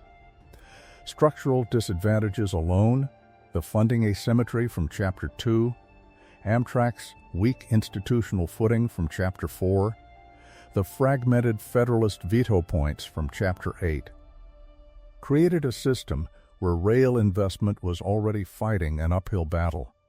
Organized, well-resourced political interests representing automobile manufacturers, oil companies, road construction firms, and eventually airlines made sure that uphill battle stayed as steep as possible for as long as possible, by consistently outspending and out-organizing the comparatively weak. Diffuse political coalition that might otherwise have pushed harder for rail investment during the exact decades when American transportation policy was actually being decided. But money and political organization, as powerful as they clearly were in this story, still couldn't have blocked high-speed rail entirely on their own. If the legal and regulatory environment had made building it easy once a project actually secured funding and political approval, it didn't. American property law, environmental review requirements, and litigation culture have added their own entirely separate layer of difficulty to every rail project that's made it this far in the process, and that's exactly where we need to go next. Suppose, for a moment, that every obstacle covered so far in this script had somehow been cleared. Suppose a state had secured stable, guaranteed funding, insulated from the year-to-year political churn we discussed in Chapter 8. Suppose the organized interests from Chapter 9 had no meaningful objection. Suppose every governor along a proposed route was fully supportive. Even then, in America, one more layer of difficulty would remain, and it's one that deserves its own careful examination, because it's arguably the layer that surprises people the most: the sheer legal weight of building anything, anywhere across American land. This chapter is about two things that, on the surface, sound like dry legal procedure, but that turn out to shape the entire timeline and cost of American infrastructure in ways most people never see. The first is eminent domain, the power of government to take private land for public use, with compensation. The second is a piece of federal legislation most Americans have never heard of, called the National Environmental Policy Act, or NEPA, signed into law in 1970. Let's start with eminent domain, because it connects directly to something we touched on in Chapter 7. Every country in this script has some version of this legal power. The United States Constitution itself, in the Fifth Amendment, explicitly permits government to take private property for public use, so long as the owner receives, in the Constitution's own words, just compensation. This isn't a uniquely American legal invention. France and Germany have comparable legal mechanisms, as we saw. What's genuinely different in America isn't the existence of the power. It's how it gets exercised, contested, and litigated once a specific landowner decides to fight back. Here's the core mechanism worth understanding. In America, when a state or federal agency wants to acquire a specific parcel of private land for a rail corridor, the agency typically has to negotiate directly with that individual landowner, offer compensation based on an appraised fair market value, and if the landowner disagrees with either the taking itself or the compensation offered, they generally have the right to challenge that decision in court. Multiply this process across a single high-speed rail corridor, which might need to acquire partial or full rights to hundreds or even thousands of individual parcels of land owned by farmers, ranchers, small businesses, and homeowners, each with their own lawyer, their own grievances, and their own legal timeline. And you start to see how a project that looks straightforward on a map can become a years-long thicket of individual legal disputes, each one capable of delaying construction on that specific segment of track. This is where California's high-speed rail project, which we'll examine in much greater depth in Chapter 11, offers an early illustrative example worth mentioning here.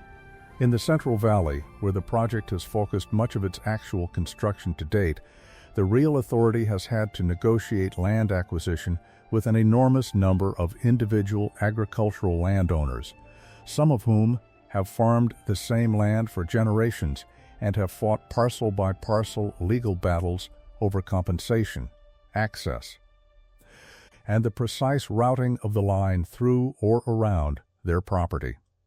Each individual dispute might only delay a small segment of track by months, but when you have hundreds of these disputes happening simultaneously or in sequence across a single project, The cumulative delay and legal cost becomes enormous, stretching what might have been a straightforward acquisition process in a more centralized system into a years-long, parcel-by-parcel negotiation. Now layer NEPA on top of this, because it adds an entirely separate procedural burden, and it's worth explaining clearly what NEPA actually requires, since it gets referenced constantly in American infrastructure debates without much explanation of the actual mechanism. Signed into law by President Nixon in 1970, in the same broad era of environmental legislation that produced the Clean Air Act and the Environmental Protection Agency, NEPA requires that any major federal action, and building a rail line that receives federal funding or federal approval absolutely qualifies, undergo a formal environmental review process before construction can proceed. For genuinely large, complex projects like a cross-state rail corridor, this typically means preparing what's called an environmental impact statement, a comprehensive document analyzing the project's effects on everything from air quality and water resources to endangered species habitats, historical and archaeological sites, and the surrounding communities. Here's the idea worth sitting with. Because NEPA's underlying goal is genuinely reasonable and worth defending on its own terms, before government spends enormous sums of public money and reshapes the physical landscape, it should have to seriously study and disclose the consequences and give the public a meaningful chance to weigh in. Nobody serious argues environmental review should be eliminated outright. The problem, in practice, isn't the existence of environmental review. It's how it has evolved over 5 decades into an increasingly lengthy, litigation-prone process. Because here's the mechanism that turns a reasonable review requirement into a genuine multi-year obstacle. Once an environmental impact statement is completed, it can be challenged in federal court by essentially any party with legal standing who believes the analysis was inadequate: environmental groups, local community organizations, competing landowners. Sometimes even industry groups from a totally different sector with an unrelated financial interest in delaying the project. If a court agrees the analysis was insufficient in some respect, the agency may be required to redo all or part of the environmental review, adding months or years to the timeline, sometimes forcing an entirely new draft of the review to go back out for additional public comment before the whole cycle can begin again. There's a real, if imperfect, analogy here worth considering. Imagine you're required, before building anything, to write an extremely thorough safety and impact report, get it reviewed by the public, and then defend that report in court against anyone who thinks you missed something.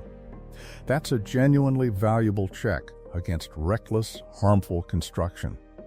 But now imagine that process has no reliable, predictable endpoint. That the report can be challenged, revised, and relitigated repeatedly, sometimes for reasons that have little to do with the actual environmental merits of the project and more to do with using legal process as a strategic delay tactic by parties who oppose the project for entirely separate reasons. At that point, the review process itself becomes a kind of infrastructure obstacle in its own right, regardless of the actual environmental quality of the project being reviewed. This dynamic has a name among infrastructure researchers and legal scholars. Some call it NEPA litigation risk, and it's become a genuinely significant, well-documented factor in why major American infrastructure projects, not just rail but highways, transmission lines, and renewable energy projects too, routinely take far longer and cost far more than comparable projects in other developed countries. Multiple studies conducted by government agencies and independent research groups over the past 2 decades have found that federal environmental reviews for major infrastructure projects frequently take 4 to 6 years on average to complete, with some specific cases, including rail projects, stretching well beyond a decade, and that projects facing legal challenges after the review is completed can see additional years of delay layered on top of that. Compare this to the streamlined, nationally centralized land acquisition and public interest declaration process we discussed in France back in Chapter 7. This isn't because France or Germany lack environmental protections. Both countries have robust environmental regulatory frameworks of their own, and European Union law imposes additional environmental review requirements across member states.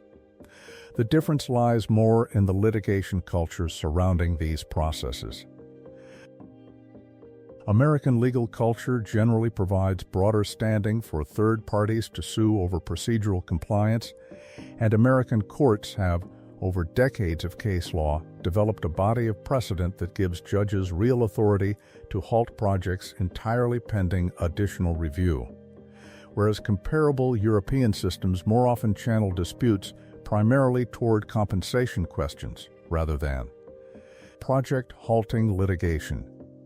It's worth being fair and specific here again, the way we tried to be in earlier chapters, because this isn't simply a story about excessive litigation blocking obviously good projects for no reason.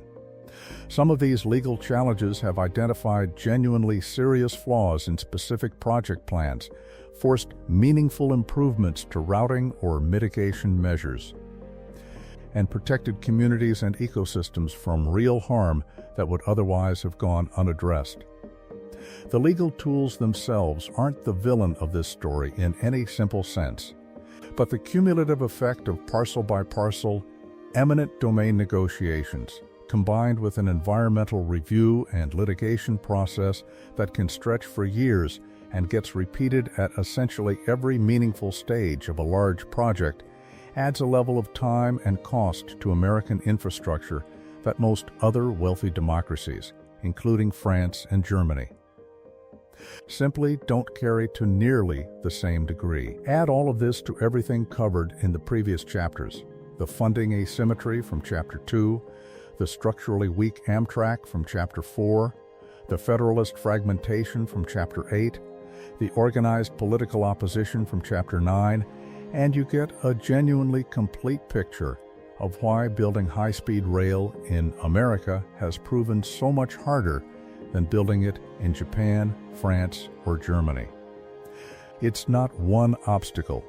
It's a stack of them, each one compounding the difficulty of the others. And there's no better place to see every single one of these obstacles operating simultaneously, in real time, on one real project than California.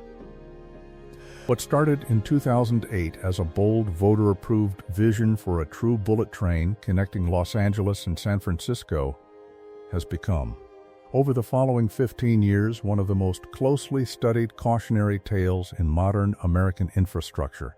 It's time to look at exactly what happened. In November of 2008, California voters approved something called Proposition 1A, authorizing just under $10 billion in state bonds to begin building a genuine high-speed rail line connecting Los Angeles and San Francisco, with trains projected to make the roughly 400-mile trip in under 3 hours, at speeds up to 220 miles per hour. The total project cost, as presented to voters at the time, was estimated at around $33 billion. With a target completion date somewhere around 2020. If you've been listening to this script from the beginning, you already know California should have been one of the strongest possible cases for high-speed rail success anywhere in the country. We covered this directly back in Chapter 5. The Los Angeles to San Francisco corridor has the population density, the travel demand, and almost exactly the distance comparable to Tokyo to Osaka that made Japan's original Shinkansen line such an obvious success back in 1964. On paper, this looked like America's best shot at finally proving high-speed rail could work here. Today, more than 15 years after voters approved that initial funding, no segment of true high-speed rail connecting Los Angeles and San Francisco has opened. current cost estimates for a full system, depending on which phase and which year's projection you consult, have risen into the range of $80 to $100 billion or more. Roughly 2 to 3 times the original estimate presented to voters. The current operational target has narrowed dramatically, focusing first on a much shorter Central Valley segment connecting Merced and Bakersfield, with the original Los Angeles to San Francisco vision pushed out to a timeline that remains genuinely uncertain. This chapter isn't interested in simply cataloging what went wrong for its own sake. It's interested in something more useful. California's project functions almost like a laboratory experiment, because nearly every obstacle covered separately in the previous chapters shows up here, all at once, on one real, documented project. If you want to see American federalism's veto points, organized political resistance, eminent domain battles, and NEPA litigation risk all interacting with each other in real time, this is the case study that shows it clearest. Let's start with routing, because it's where several of these forces converge most visibly. The original plan called for the line to begin construction in the Central Valley, connecting smaller cities like Fresno, Merced, and Bakersfield, rather than starting with the higher ridership, higher visibility segment between the two major metro areas that voters actually cared most about connecting. This wasn't an engineering preference. It was, in significant part, a political compromise, reflecting the reality we discussed in Chapter 8, that a project this size needs sustained support across many different political constituencies, and Central Valley representatives in the state legislature held real influence over the funding process. Building first in the Central Valley helped secure the votes needed to keep state funding flowing, even though it meant the initial, most federally funded segment of track wouldn't connect the two population centers that made the whole project worthwhile in the first place. It's a clear, concrete example of the anti-commons dynamic from Chapter 8 in action. A project shaped not purely by what made the most transportation sense, but by what could survive a fragmented political process with many stakeholders, each holding some form of leverage.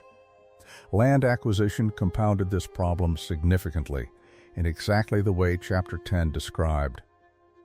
The Central Valley segment runs primarily through agricultural land, and the California High-Speed Rail Authority has had to negotiate individually with an enormous number of farmers, ranchers, and other landowners, many represented by attorneys contesting either the taking itself or the compensation offered. Some of these negotiations and associated legal disputes have stretched on for years per parcel.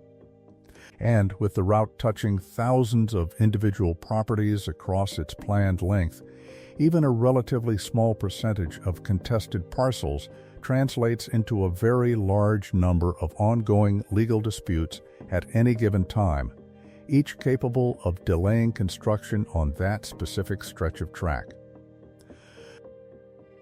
Environmental review added its own substantial layer of delay, again exactly as Chapter 10 described in the abstract. The project has faced numerous lawsuits over the adequacy of its environmental impact statements, filed by a range of parties, including some environmental and community organizations, some agricultural interests, and in certain cases, competing business interests. Some of these legal challenges succeeded in forcing revisions to specific segments of the environmental review, adding years to the timeline for those sections, consistent with the broader pattern of NEPA litigation risk that infrastructure researchers have documented across major American projects generally, not just this one. Then there's a factor worth introducing here for the first time in this script, because it deserves its own honest examination: the specific phenomenon that infrastructure economists have started calling cost disease, a term that shows up frequently in comparative studies of infrastructure spending across wealthy countries. Here's the core idea, stated simply. Multiple academic studies, including detailed comparative research from institutions like New York University's Marin Institute, have found that the United States, across nearly all categories of major infrastructure, not just rail, but subways, bridges, and tunnels too, tends to pay substantially more per mile of construction than comparable projects in France, Germany, Spain, Japan, and South Korea, even after adjusting for cost of living and currency differences.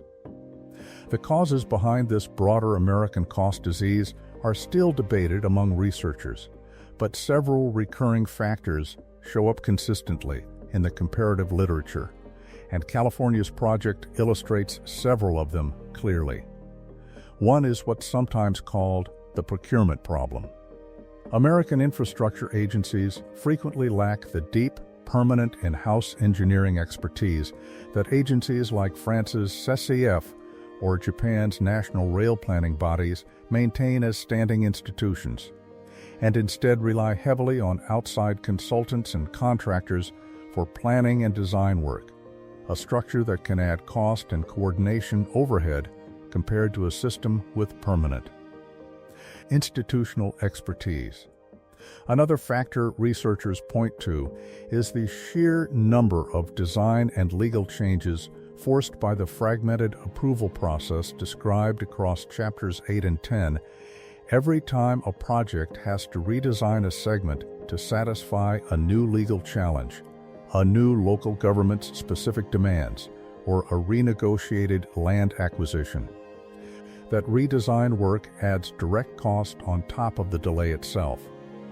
A third factor is what some researchers call scope creep, driven by political negotiation. In order to secure the political support of specific communities or interest groups along the route, discussed back in Chapter 8's discussion of veto points, projects sometimes accumulate additional design requirements, longer tunnel sections, extra grade separations, or other modifications that weren't part of the original core engineering plan, each adding cost to satisfy a specific political constituency whose support was needed to keep the project moving forward at all. Here's an analogy that might help this land clearly. Imagine you're trying to build a simple, straight footpath through a shared community garden. But every single garden plot owner along the route gets to individually demand a slightly different, custom modification to the path as a condition of allowing it to cross their plot. One wants it curved around their roses, another wants an extra gate installed, a third wants a specific paving material used instead of the standard one. Any single modification might seem reasonable in isolation, but by the time you've accommodated dozens of individually reasonable requests, what started as a simple, direct path has become an expensive, winding, custom-built structure that costs many times more than the original straightforward plan, and took years longer to negotiate.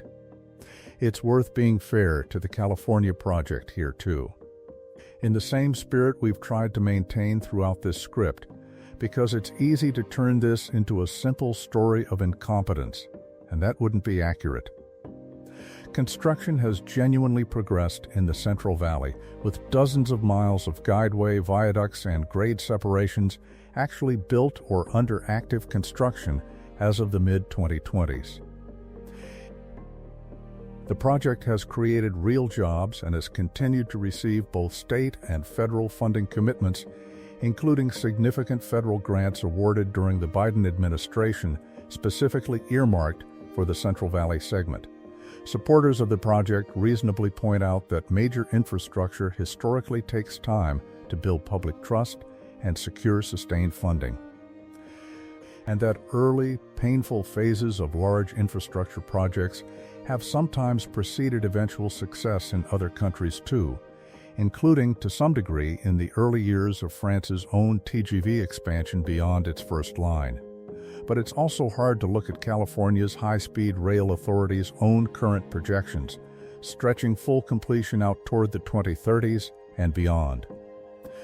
With costs that have grown 2 to 3 times beyond original voter-approved estimates, and not see this as the clearest possible illustration of everything this script has been building toward. Every structural obstacle identified in the previous chapters, fragmented political veto points, weak dedicated funding compared to highways, organized resistance from competing interests, aggressive land acquisition litigation, NEPA-driven environmental review delays, and a broader American infrastructure cost disease documented across multiple categories of construction is visible, documented, and traceable in California's specific project history. This isn't a story about California uniquely failing. It's a story about America's general infrastructure building conditions, concentrated onto one very visible, very studied project. And that raises an important question this script hasn't fully addressed yet. If government-led high-speed rail keeps running into this same wall of structural obstacles, could the private sector succeed where public agencies have struggled? That's exactly the experiment currently underway in Texas, where a private company has spent over a decade trying to prove that a bullet train can be built in America without waiting on a fragmented, multi-government political process to fully align. It's time to look at what Texas Central has actually managed to accomplish and what its struggles reveal about the limits of trying to solve this problem with private capital alone. Every project examined so far in this script has been at its core a government undertaking, Amtrak operating as a quasi-public corporation, California's rail authority answering to state voters and legislators, Japan's original Shinkansen built by a state-owned national railway. So it's worth pausing on a genuinely different experiment. One launched with an explicitly different premise. What if you took government mostly out of the equation and let private investors build high-speed rail the way they'd build any other large commercial infrastructure project, betting their own capital on the idea that it could turn a profit? That's the premise behind Texas Central, a private company that began pursuing a high-speed rail line between Dallas and Houston starting around 2009, with more serious engineering and planning work accelerating through the 2010s. And the case it's built on is genuinely strong, in a way that connects directly back to the geography discussion from Chapter 5. Dallas and Houston are roughly 240 miles apart, both major, fast-growing metropolitan areas with no mountain ranges or particularly difficult terrain between them, mostly flat prairie and agricultural land. If you were designing from scratch the ideal American corridor for high-speed rail based purely on distance, population, and terrain, Dallas to Houston would rank near the very top of any reasonable list. The company's plan from the outset leaned heavily on Japanese technology and expertise, adopting the N700 Shinkansen system, the same core bullet train technology operating successfully in Japan, developed in partnership with Japanese rail interests including the Central Japan Railway Company. This wasn't a case of America trying to reinvent high-speed rail technology from scratch. It was a case of importing a proven 60-year refined system and adapting it to a specific American corridor, which meant Texas Central could sidestep an enormous amount of the research and development risk that might otherwise plague a first-of-its-kind American system. Here's the central premise worth understanding clearly, because it's what makes Texas Central conceptually different from every rail project discussed earlier in this script.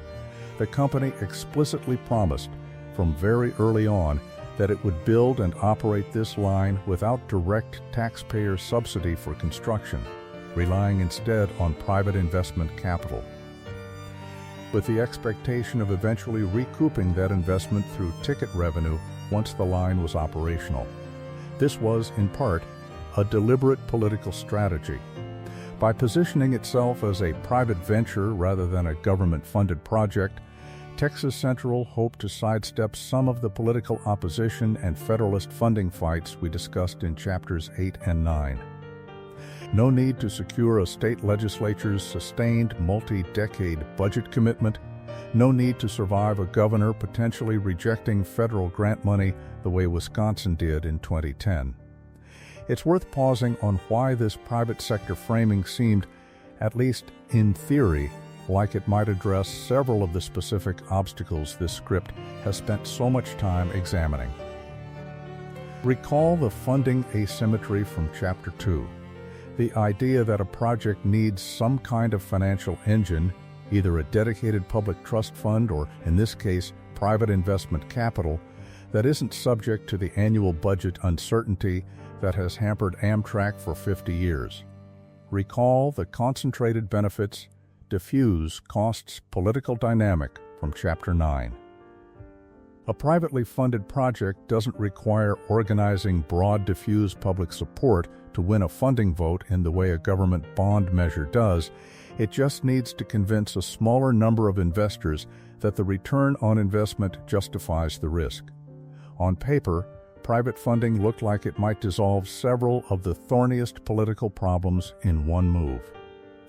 But Texas Central's experience over the past decade and a half reveals something important, and it circles back directly to a chapter that might have seemed, at the time, only tangentially related to a private company's fortunes, Chapter 10, on eminent domain and legal obstacles. Because it turns out that many of the structural obstacles facing American rail projects aren't actually about who's paying for construction. They're about the underlying legal and land use environment that any large linear infrastructure project has to navigate, regardless of whether the money behind it is public or private. Here's the specific legal fight that has shaped much of Texas Central's difficult history. Under Texas law, entities that qualify as railroads have historically held the power of eminent domain, allowing them to acquire land for their routes even from unwilling sellers with court-determined compensation, similar in principle to the eminent domain powers discussed back in Chapter 10. Texas Central has claimed this same authority for its proposed high-speed rail line. But this claim has been challenged repeatedly by landowners along the proposed route, largely rural and agricultural property owners in the counties between Dallas and Houston, who have argued in court that a privately owned, for-profit passenger rail company shouldn't hold the same eminent domain powers traditionally associated with freight railroads serving broad public commerce.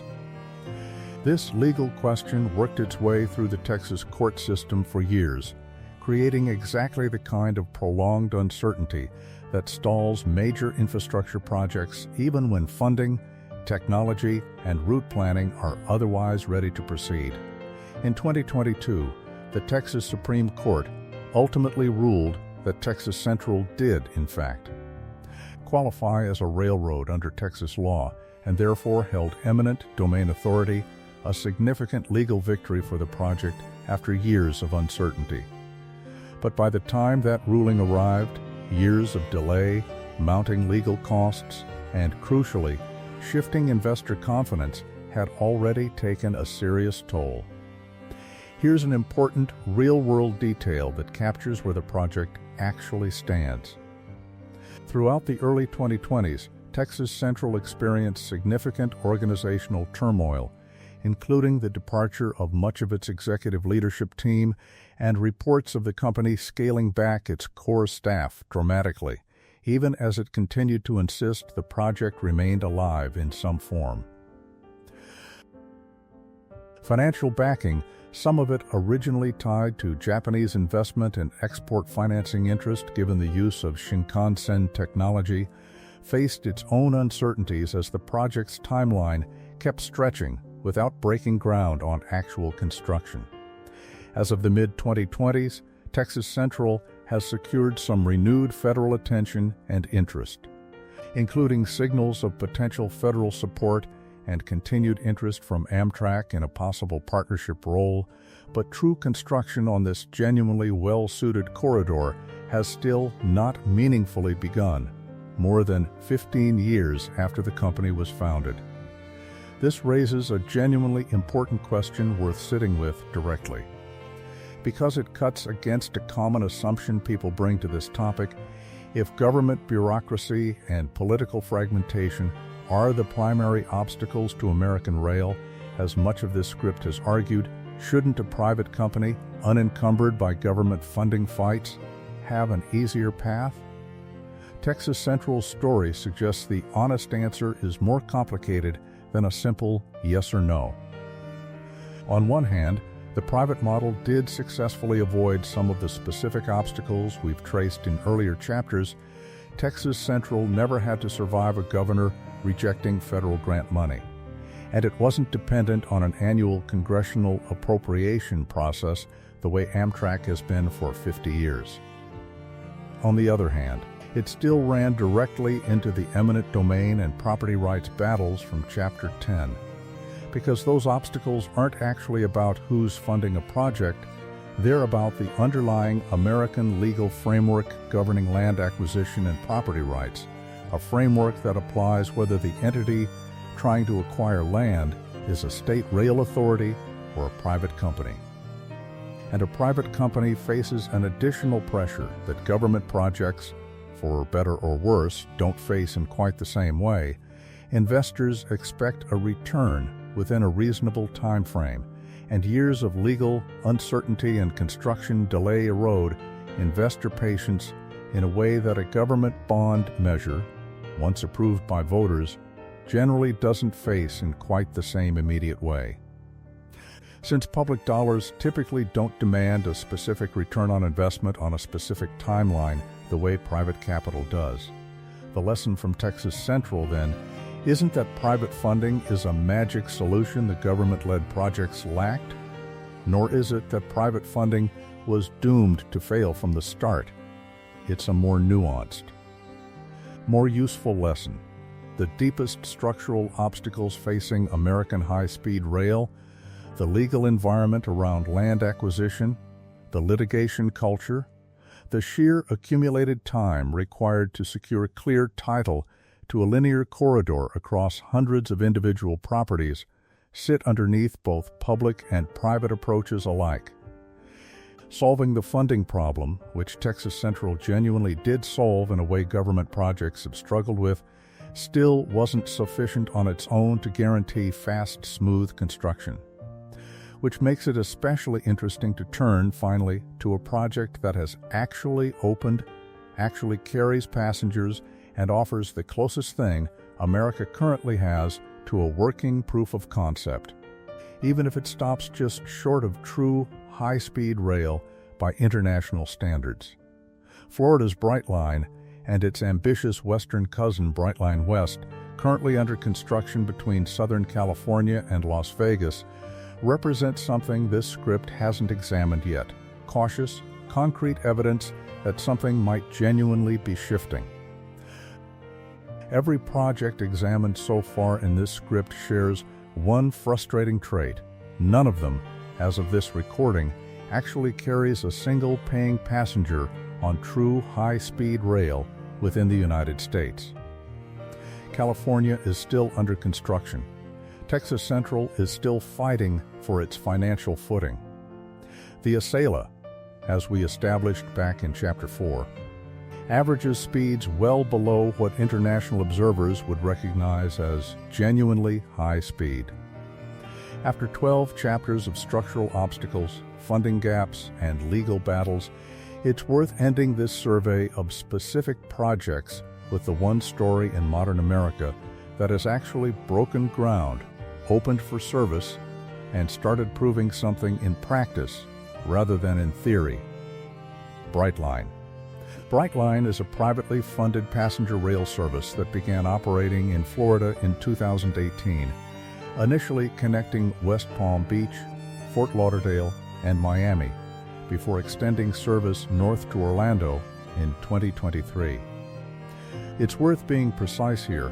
In the spirit of accuracy this script has tried to maintain throughout, Brightline's Florida service is not true high-speed rail by the strict international definition established by organizations like the International Union of Railways.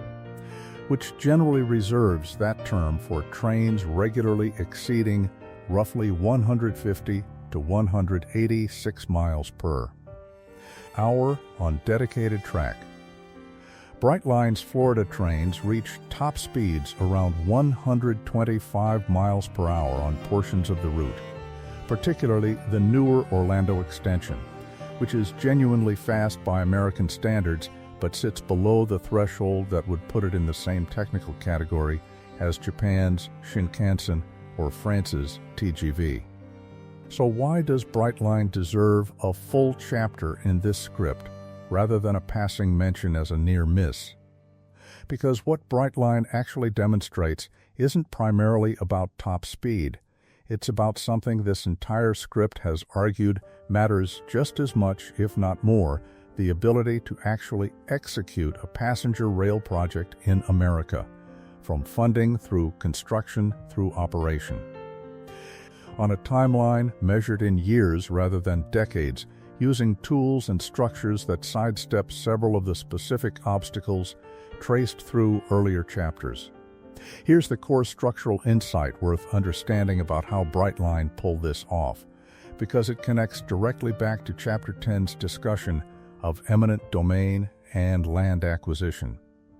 Brightline's original Florida route runs primarily along existing rail right-of-way already owned by Florida East Coast Railway, a freight rail corridor that had existed for over a century, dating back to railroad and real estate developer Henry Flagler's original Florida rail lines from the early 1900s. This is a genuinely important detail, because it means Brightline largely avoided the single most time-consuming and legally fraught obstacle facing California and Texas Central alike, acquiring new land parcel by parcel from unwilling sellers across hundreds of separate properties. By building largely on an existing rail corridor, Brightline sidestepped a huge portion of the eminent domain battles and associated years of litigation that have plagued nearly every other project examined in this script. This is worth pausing on as a broader lesson, because it echoes something we saw back in Chapter 6 with Japan's Shinkansen. Recall that Japan's success partly came from building entirely new, purpose-built track, avoiding the scheduling conflicts of shared infrastructure. Brightline's approach looks almost like the inverse strategy, but it's aimed at solving a different, specifically American problem. Rather than needing new dedicated track from scratch, which in America means new land acquisition, which in America means years of potential litigation, Brightline built primarily along a corridor where the land use question had effectively already been settled a century earlier. It's a reminder that there's more than one legitimate path to solving the underlying obstacle. The goal isn't necessarily build exactly like Japan did. It's find a strategy that navigates around whichever specific obstacle is most severe in your specific legal and political environment. Brightline's financing structure also deserves attention, because it offers a genuinely different model than either the public bond approach California used or the pure private equity approach Texas Central attempted. Brightline has relied heavily on a financing tool called private activity bonds, a category of tax-exempt bond that the federal government allows to be issued for certain qualifying private infrastructure projects, including passenger rail, that serve a public transportation purpose. This gives a privately operated project access to lower borrowing costs closer to what a government bond might offer, without requiring the project to be government-owned or subject to the same public procurement and political approval processes that slowed California's project.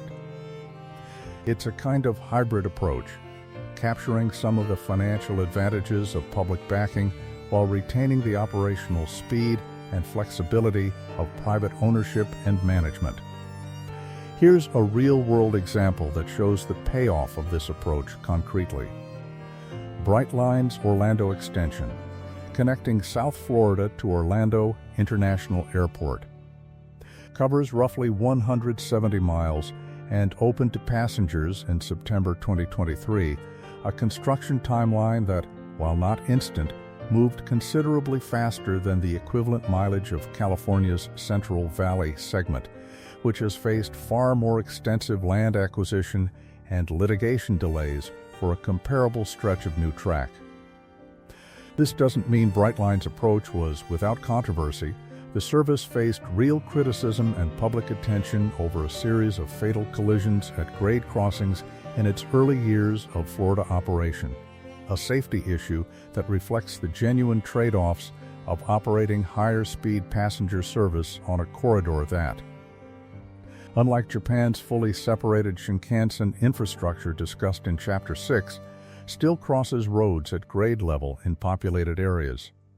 It's a reminder that reusing existing corridors solves the land acquisition problem but doesn't automatically solve every other engineering and safety challenge that comes with true high-speed operation. Now consider Brightline West, the company's second major project and arguably the more significant one for the future of this story, because it's aiming much closer to genuine high-speed rail by international standards. Brightline West is currently under construction, connecting Las Vegas to the Los Angeles metropolitan area, specifically to Rancho Cucamonga in Southern California, where passengers would connect to existing regional rail into downtown Los Angeles. The project broke ground in 2024, targeting trains that would run up to 186 miles per hour, which would place it, if completed as planned, genuinely within the internationally recognized definition of high-speed rail for the first time in American history, outside of small track segments. Several structural choices behind Brightline West echo lessons from earlier chapters of this script directly.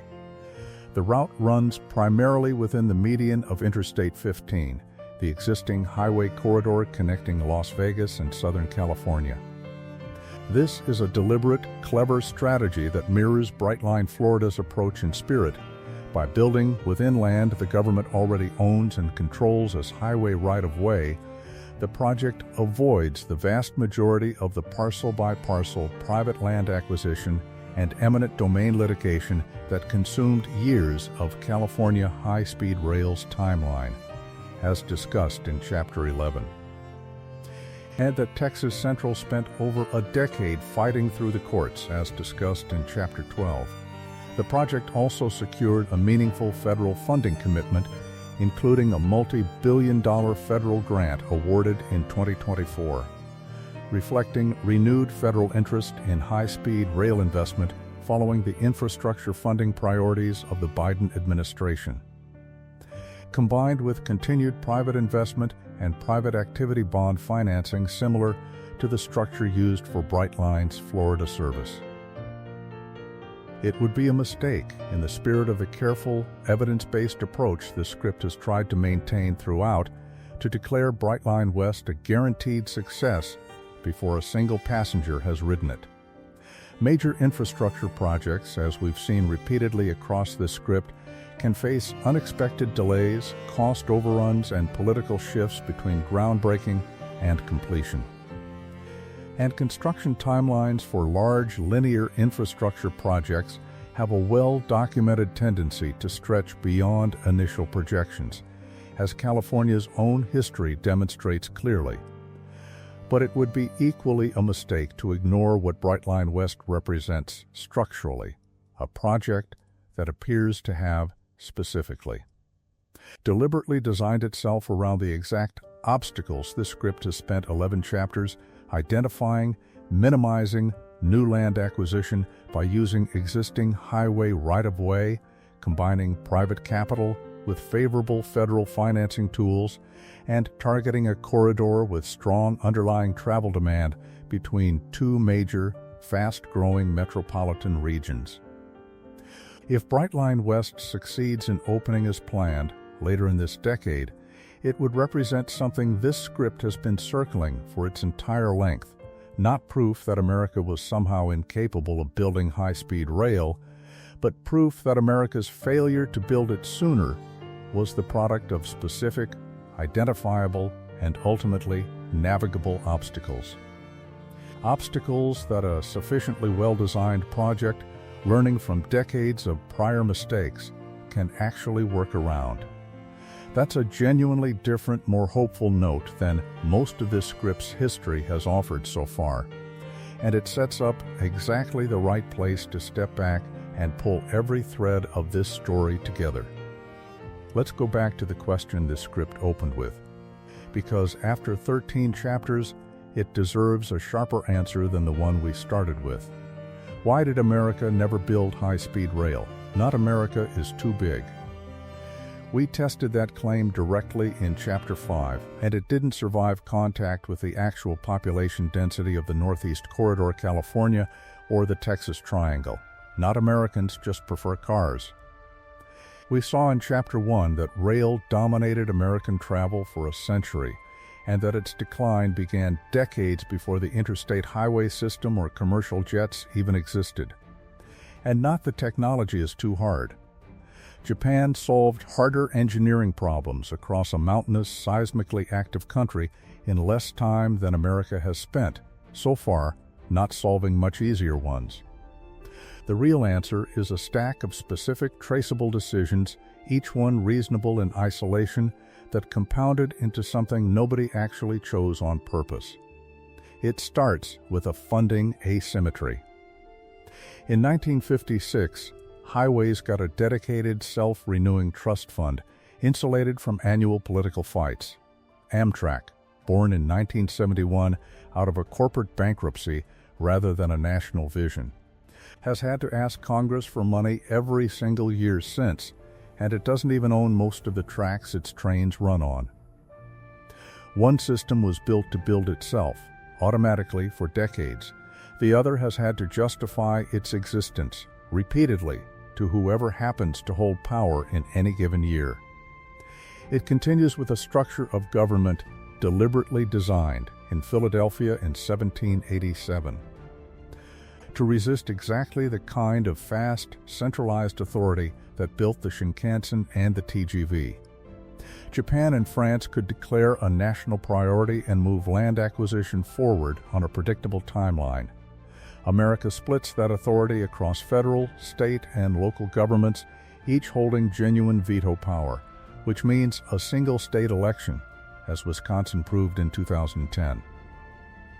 Can unmake a multi-state infrastructure commitment that had already secured federal funding.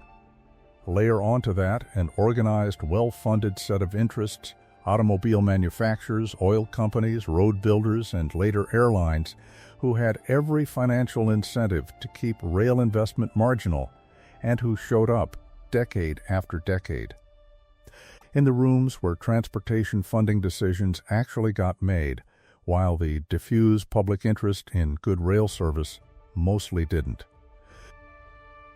And finally, layer on an American legal environment where eminent domain fights and environmental review can stretch for years, get relitigated at nearly every stage, and add cost and delay that comparable projects in France or Germany simply don't carry to the same degree, not because those countries lack property rights or environmental protections, but because their systems channel disputes toward compensation rather than toward project-halting litigation. None of these four forces, on its own, would have been enough to prevent high-speed rail in America. Plenty of countries have some version of federalism. Plenty have organized industry lobbying. Plenty have environmental review and eminent domain law. What makes the American case distinct is that all four forces are present simultaneously and at unusual strength, and they reinforce each other. Weak, insecure funding makes a project more vulnerable to the fragmented political veto points. Those veto points give organized opposition more places to apply pressure. And the drawn-out legal environment ensures that even a project that survives the funding fights and the political opposition still has to survive years of litigation before a single mile of track gets laid. That's the honest mechanical answer. Not a mystery, not a national character flaw, not a simple villain. A specific, identifiable set of structural, conditions. Most of them put in place for entirely different reasons that happened to interact in a way that made this particular kind of infrastructure unusually difficult to build in this particular country. Which is exactly why the final chapters of this script matter as much as they do. California shows what happens when nearly every one of these obstacles hits a single project at once. And it's a legitimately hard lesson about cost, delay, and the danger of routing decisions driven by political survival rather than ridership. Texas Central shows that even removing the public funding fight entirely doesn't dissolve the underlying legal terrain, because eminent domain battles and investor patience turned out to be obstacles of their own. And Brightline shows something genuinely different, that a project built with enough awareness of these specific obstacles, reusing existing rail and highway corridors instead of acquiring new land parcel by parcel, combining private capital with favorable public financing tools, and targeting a corridor with real, proven travel demand, can actually move from groundbreaking to open track in a matter of years rather than decades. That last point is worth sitting with as we close, because it reframes the whole question one final time. This was never really a story about whether high-speed rail is possible in America. Every piece of evidence across this script, the engineering talent, the population density, the corridor demand, says it clearly is.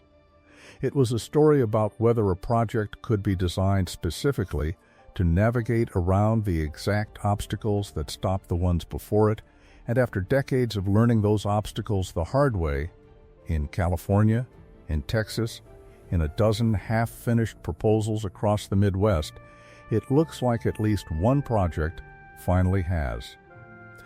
Brightline West won't answer every question raised in this script on its own, but if it opens as planned later this decade, carrying passengers between Las Vegas and Southern California at speeds that finally meet the international definition of high-speed rail, it will mean something more specific and more useful than vague national pride. It will mean the obstacles traced across this entire history, funding, federalism, organized opposition, and law are not permanent features of the American landscape. They're conditions. And conditions, unlike geography, can change.